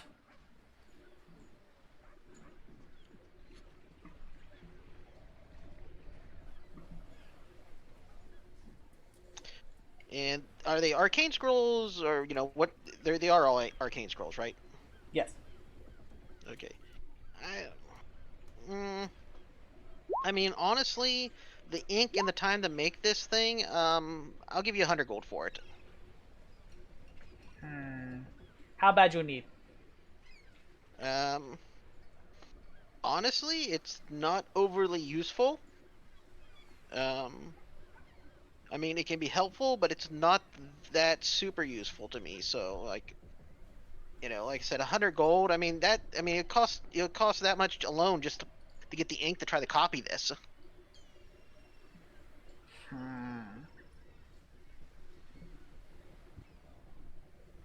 She sits there thinking for a second, scratches her ratty hair, and thinks like, I mean, honestly, it looks like it's been sitting on your shelf forever. I mean, have you had anyone else really come in here and try to make an offer for it? I mean, honestly, with what I gotta do and all this, maybe, it may be better at like 75 gold. go ahead and roll. Okay, you did roll. Oh, Oh yeah, you failed that. botch. Yeah, you failed Yeah, that. botch big time. She's like, 125 gold. Yeah, that's still more than I can afford, so I guess not. And I hand her scroll back. She sets the scroll on the table and like, yeah, you'll buy all 6 potions for 250 gold. 200. Guys, do we have that much money? Looking back with like a pale look on my face. I've got 146 gold on me total. 146. Let's see. We each just Echo got 100. doesn't care at all for any of these spells. What else does they have around? Just curiosity. You guys don't notice anything initially. In the box with the 6 health potions, there is a vial of poison and a potion of ice resistance. Now, is this a Any stock under its magical cross? items? None that you can Like see, but you can magical cast detect magic if staff? you want. Okay. Yeah. Alright, go ahead and roll a perception Okay. check then. At disadvantage, because you're high. And we're inside though, right? Yeah, you're inside. Okay. You feel a couple magical sources from various corners of the room. I just want to see what you see. And you said perception? At disadvantage. Yep. Alright, let me see if I can figure out how to do it on this. I don't know how to do disadvantage or not. You roll twice. You take the lower roll. Okay. Yeah. There's a one under the gear. There's an option to roll always with advantage and always with disadvantage. But basically, it's always you roll twice to take the lower of the two. Yeah. Yeah. 11, 6 plus 1. So 12 and a 7. So 7. Alright.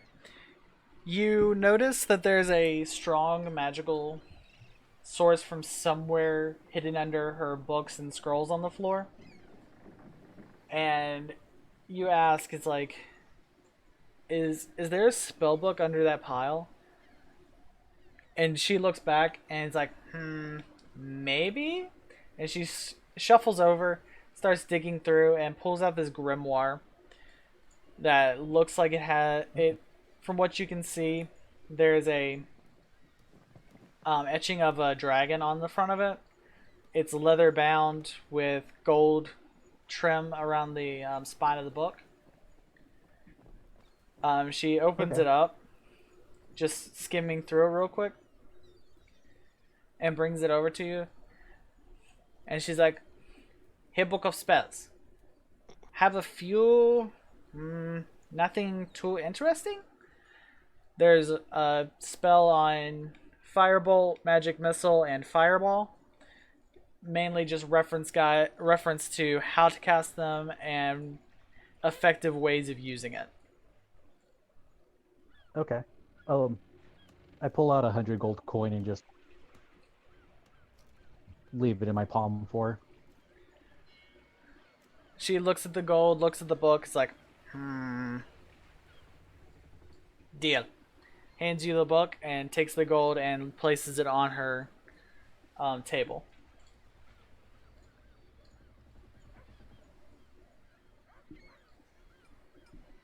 Yeah, obviously, my character cares nothing about money. Clearly. Seems like it. So, Yeah, so it wasn't even a negotiation. It was like, here. It was 250 for the potions, right? Yeah, 250 for all the potions in the box, which was 6 health potions, a potion of ice resistance, and a vial of poison. Okay. all right, so it's Cross that's talking with the lady about the potions, correct? Yep. Yeah. All right, Jupiter just kind of stumbles in. It's just like, my dear lady, perhaps you don't know just how vital these potions can be for this, for this fabulous adventurous. Why, do you not know this man's name? He is Cross, the Deathquake. Even death, the living dead, quakes in his. He stared death in the face and killed it to Sodom. Roll a persuasion check with Surely you disadvantage. I just turned into Captain Jack Sparrow with that shit. I don't know if that'd be disadvantage. That's a super high story to tell. Yeah, I don't even know if that's You persuasion gotta or be polite. deception.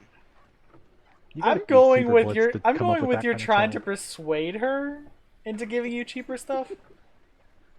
Well, like you said, my character's high as hell right now, so All right, let's You know go what? for Actually, I got better. persuasion. Just roll a performance check. Performance check. Okay. Roll let's a do this. performance check. Where's performance? Oh, there it is, right above persuasion. And you said a disadvantage? For this one, it's just straight roll. Just a straight roll? Okay, let me go ahead. I had first had persuasion pulled up, and then I had performance. So go with performance. All right. Wait, did I? Wait. I don't suggest You see this little old lady laughing at how high you are. And she goes, you know what? You're funny. You're funny. I give you all potions for 175 gold. Oh, my dear lady, you've got yourself quite a deal. You got yourself quite a deal. If my other compatriots can agree with it. Yeah, that'd be like 43 gold and 75 silver apiece. Yeah, roughly. Said 45. You said 45 gold. 43. 43. I'll just 43 gold, 75 silver. I will put down 45 gold. If Echo is willing to help buy these too. Well, yeah, obviously. I think Echo's out of money. Oh. Then I gotta I'm redo the not math. out of money. Oh, you're not? Okay. Are you willing to No. chip in on these potions? Echo just pulls out 200 gold coins because they look like they're crunch.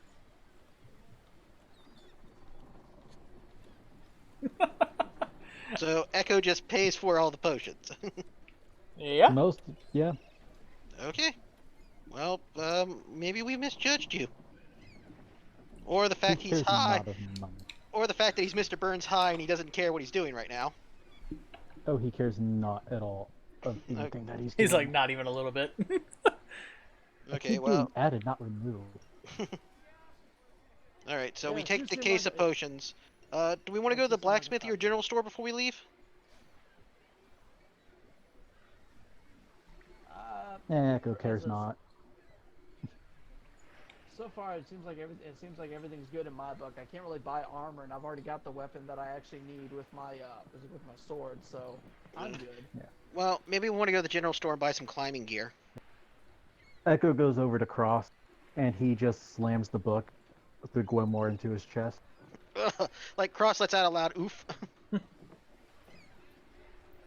He's like, carry this peasant. No, he's giving it away. Oh, okay. He's basically giving the one who needs to actually learn magic Okay. through study the ability to learn magic through study. All right. And Echo just walks out. All right. So you guys are going to the general store? Yeah, they are. Okay. That's I really 18. was not sure how that was going to work out, but I'm glad that did. I was impressed Yeah, with. Echo just paid for everything. Echo is sugar It's like, daddy. never- Echo is the it's like, sugar just daddy. never thought that I you'd had to ever say. see a monk pull a bard thing. That was just absolute amazement. I mean, you get somebody Okay. drunk or high enough, anybody can be a bard. Just as everyone's leaving, Jupiter's going to turn back to the old lady. Pleasure doing business with you, love. And just remember, you have merely just seen a taste of the legend that is Cross the Death Quaker. Good day to you, ma'am. And I bow and then turn and go out the door. As we leave, I Hey, kind make an athletics check real quick. Wait, you said athletics check? Uh-huh. At disadvantage. Okie dokie. Okie dokie. God, I gotta see how this goes. Alright, athletics at disadvantage.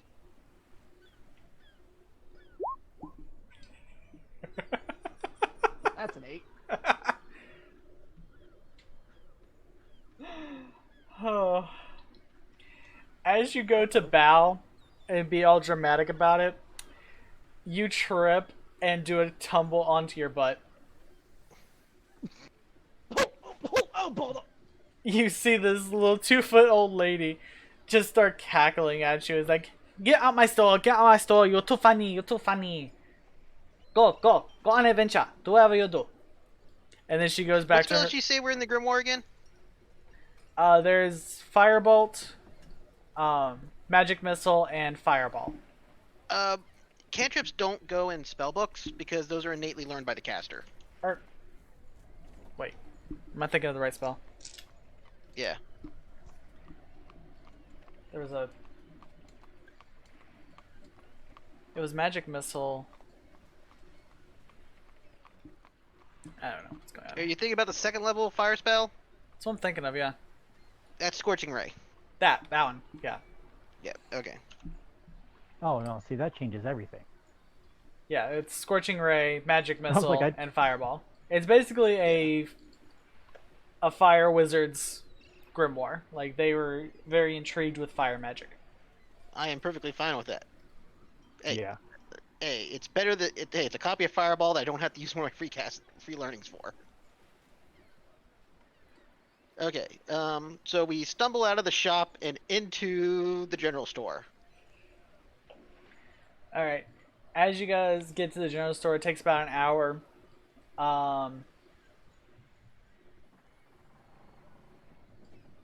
Yeah, we'll say it takes about an hour to get over there. You guys begin to sober up a little bit and come back to your senses. Echo just realizes he Is it spent day or night $300. He spent 300 gold at an apothecary shop for everybody else. Yeah. He was like, "Wait, But again, this bothers Echo not. Just so you know. I know." He was just like, "Wait, oh whatever." Yeah. Wait, I thought we were going to the apothecary. What happened? My mind's a bit fuzzy. We left the apothecary. You guys got high as can be while you were there. Did someone throw the potions up in the loot channel? Oh, I will. Okay. I'll need to know what they are again. It's 6 health potions, 6 potions of minor healing, a potion of ice resistance, and a vial of death root poison.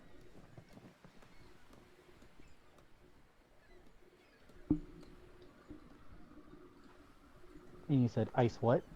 Ice resistance. Cool.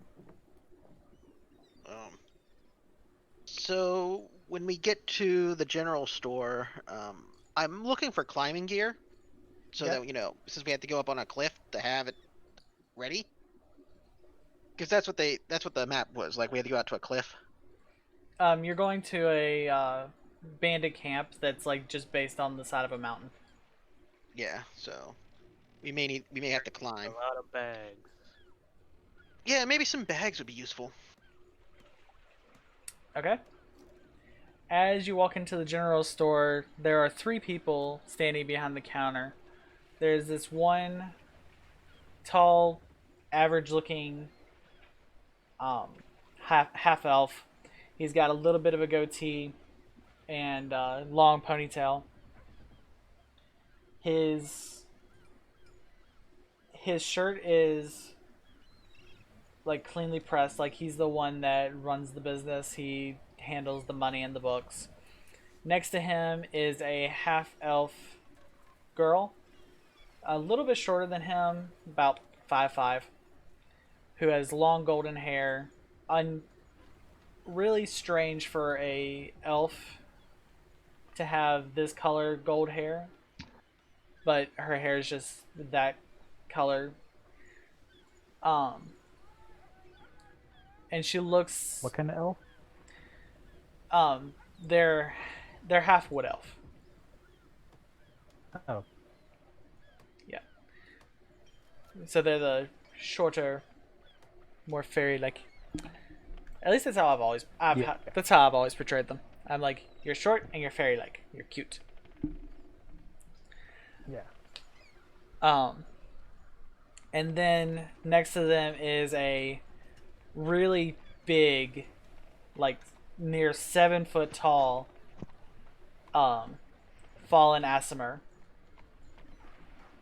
who's just standing there. Like, he looks like he's the muscle of this place. He's got black tattoos Okay. all down his arm, And Benjamin. he looks at you guys, and as big as this guy is, he looks at you and in this really high pitched voice is like, "Welcome to the shop. How can we help you?"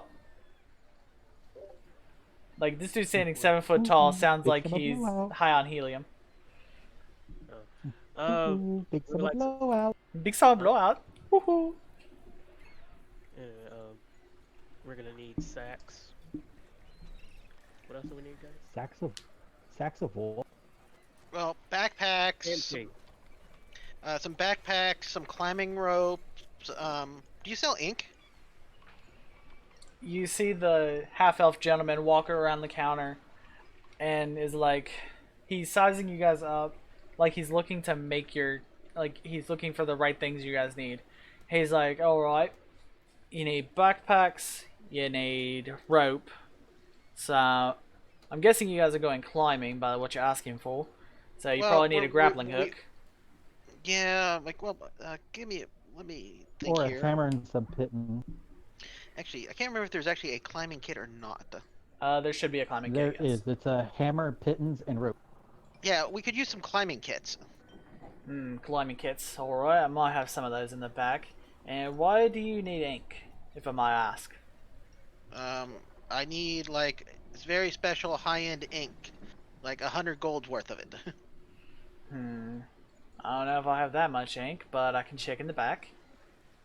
Hey, loss. Well, the ink just has to be a value of 100 gold. Go see if we still have some of that ink we sold to Siren a few years ago. I'm sure we still have a case of it. Nobody else has bought it. Also, I need like 10 gold in everything on this list, and I hand him like the list. I hand him I gotta pull something up here. He takes the list from Cross and hands it to the girl. Go find the stuff on this list for me.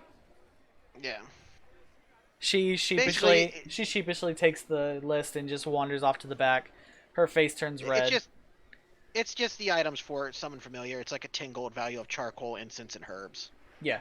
Okay. So I just want to make sure I have I just have a backup set of that. In case you have to Yeah. do some things. Alright, so some climbing kits. He looks at your gear and is like, how long do you suspect you're going to be on your journey?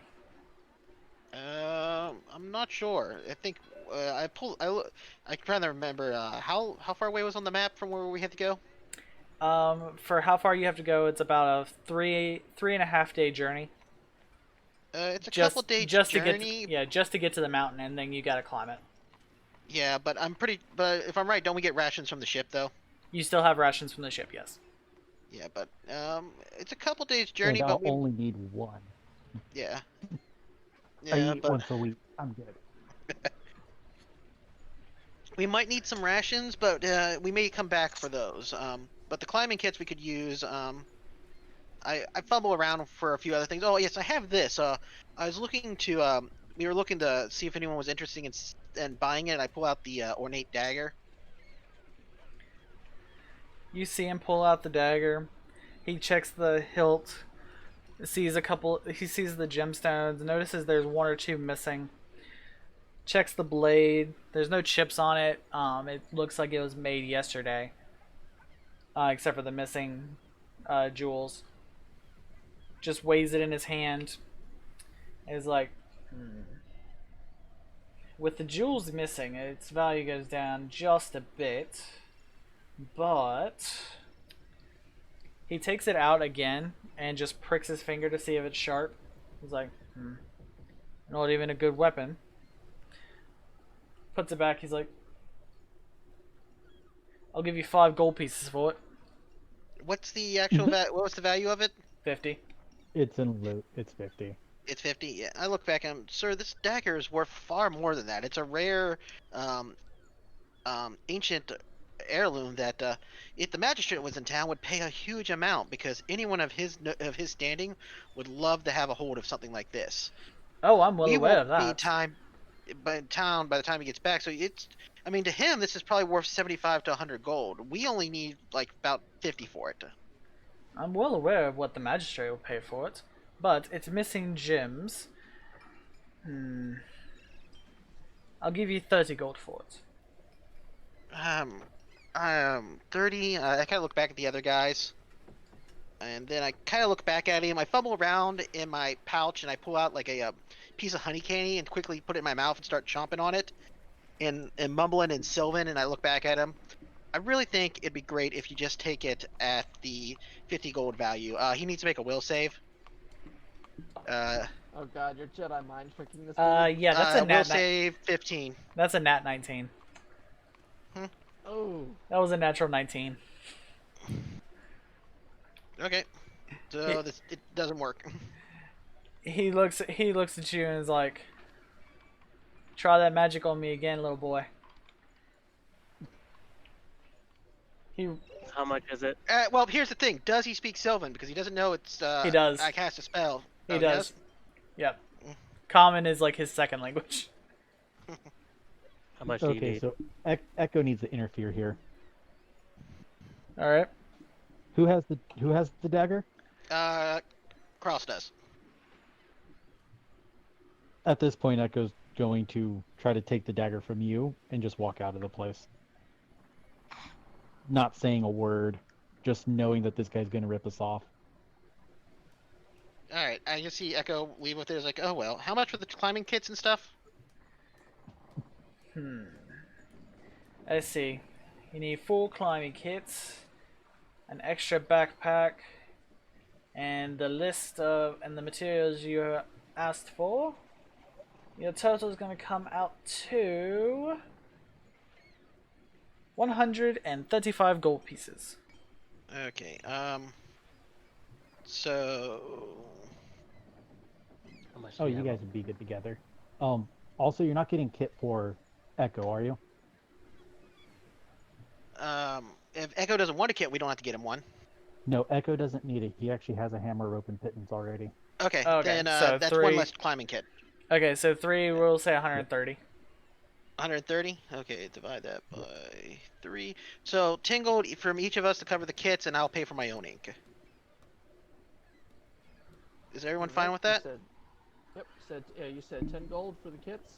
Yeah, 10 gold for the kits, and yeah, and I'll pay for the other stuff myself. Alright, I'm removing 10 gold. And good. Alright. Okay, so you guys have an extra backpack. You each have a climbing kit now. You have rations that the quartermaster will give you before you set off. You have that new grimoire. What else did you? And you have all of the magical components you guys need. Yeah, I bought the components I needed, and Echo, and do you we need each any got a climbing components? Or do you have enough Who, to? me? Yeah, did you need to get any components, or did you have enough for what you do? Oh, I'm good. Okay. Yeah. I have a component pouch, but not like I ever am going to use that for anything. Yeah. Well, the component pouch covers you unless the spell specifically has like a value to it. Yeah. I just need ink to add stuff to my book when the time comes. Gotcha. So it's always good to keep a stockpile of it. It All was right. magic, missile, and what? Fireball, and what was the third spell? Scorching Ray. Okay. Yeah, I marked it in my stuff. Oh, I was just adding it to loot. Okay. And that's all the shopping we're doing? I think. Is there anything else any of you need? That's About as about much as I can it think from what I can think of. Nope, Echo's good. Alright. Echo As you just walked guys- out of the store to the ship, so... Alright, as you guys make it back to the ship, the quartermaster meets you. He is currently packing your original backpacks with rations, a couple torches, a flint and steel box for each of you, and a sleeping roll. Okay. Can He I just, also- like, not take any of that? Besides the ration? Can I just not have any of that? You can opt to leave it at your bunk, but he's just already packed them, set it aside for you. Okay. Yeah, I you was like, I can already you got, can like, leave 10 them there at rations. your bunk if you Those want will to last me before. forever. How much rations did you say we got? You have a week's worth of rations, 7 days, Okay. All right. So we for and that's on rations is top what, of whatever you still have from the dungeon. Yeah. All right. Yeah. And that's like 7 weeks worth of food for the Tortola, and seeing that, Yeah, Yeah, that's the what I'm thinking. I was quartermaster's like, just that's setting 7 like weeks worth. general exploration kits together. Yeah. Yeah. And so I guess in the morning we go out to this place so we don't get murdered. Yeah. He also gives you guys a map of the land, so you guys know which way Mhm. you're going, a compass, and a letter from the Siren. A diplomatic solution if one can be found. Or if an opportunity can be found. It's kind of a For last resort thing, but Like, or- is the letter for the orc? Is it for other stuff? the letter's for the orc to persuade him to give the egg back without a fight. But if there's not an opportunity for such a thing, yeah. Okay. The quartermaster just gives Do you we like, happen to have if the you flag? guys can negotiate with this orc, here is the Siren's request for him. If not, well, do what you have to do. Yeah. Do we still have the flag, or do they take it? The flag is currently in the Siren's office. Okay. She took That's it unfortunate. as a sign of a potential enemy. Okay. All right, and anything else y'all need? As you I guys go to believe that- sleep on the ship the night before, do you guys want to prepare? Have anything ready for the next session? Because this is pretty much where we're ending it. Not at this moment, unless unless the quartermaster has any first level spells I can scrounge up off. First, second level spells I can scrounge up off him. Give me I can one think of. second. I should No, should have doesn't- my cleric side set up by next week. give me 1 second to pull up mine.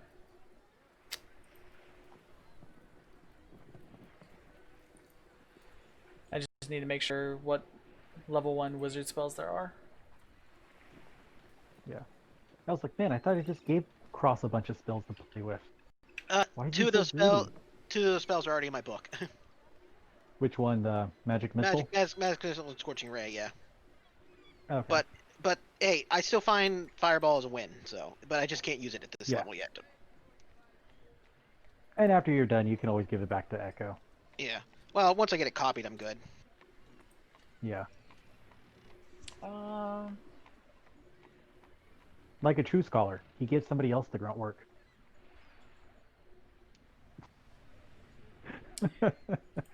Dang.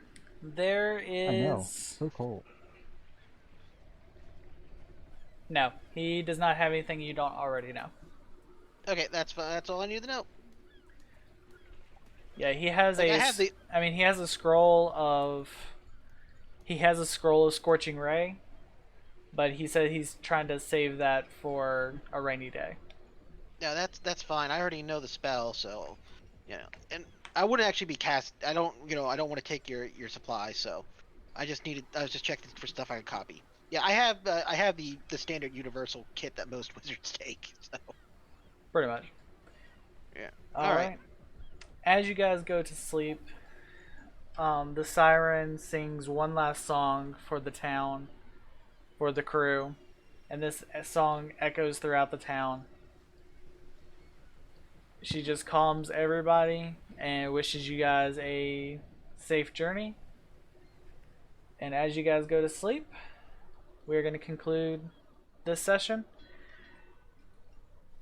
And Okay. we'll start again next week on your journey towards the orc pirate camp. Okay. Just real quick, we switched over to doing milestone, right?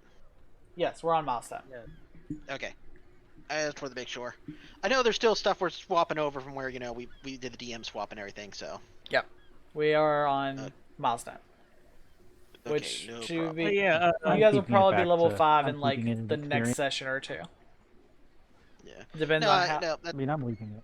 Yeah, it depends on Yeah. how fast we get to the orc camp and that gets settled. Yeah. Oh yeah, no, Right. that's fine. I prefer Nilestone just because it's less paperwork on everybody. Oh yeah.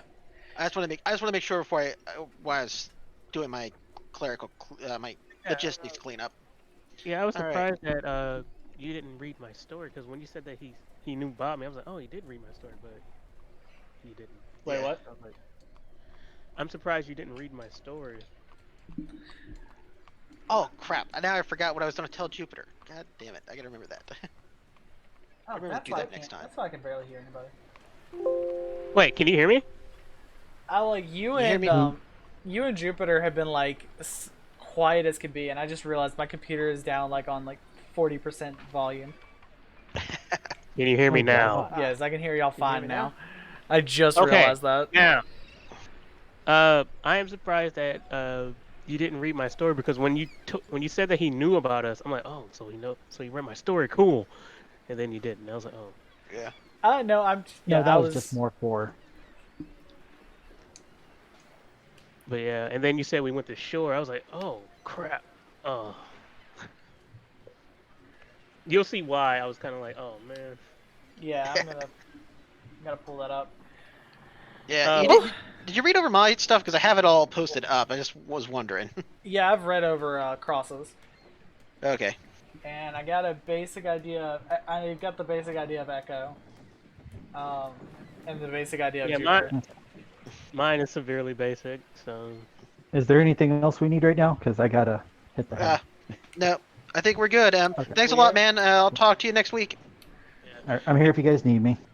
All Good. right. Yeah, no If you problem. guys have any technical issues you want me to help you troubleshoot with Roll20, let me know. Yeah. thank you for that. I've just got to make a new map for this next part of the journey, and then Yep. Do you know how to use the Fog of War feature? yeah. Last time I used it, it was like everything was black, like the entire screen was black for y'all. Yeah, it goes black for us, and you have to. There's actually a reveal button. You have to unreveal what we're seeing as we're going I know, along. and that was the problem. It's like it all went black for y'all, but I already had areas revealed, which was like kind of- When it first loads up, you may have to come back, or we may have to reload. like I had the debate. I had revealed all the areas you'd already been in, and it was still all black. So I was like, you know what? Take Fog of War off for a moment. I'll figure it out later. Yeah, I was just wondering. Fog of War dynamic lighting can be weird at times, but I don't. I have mixed feelings on dynamic lighting.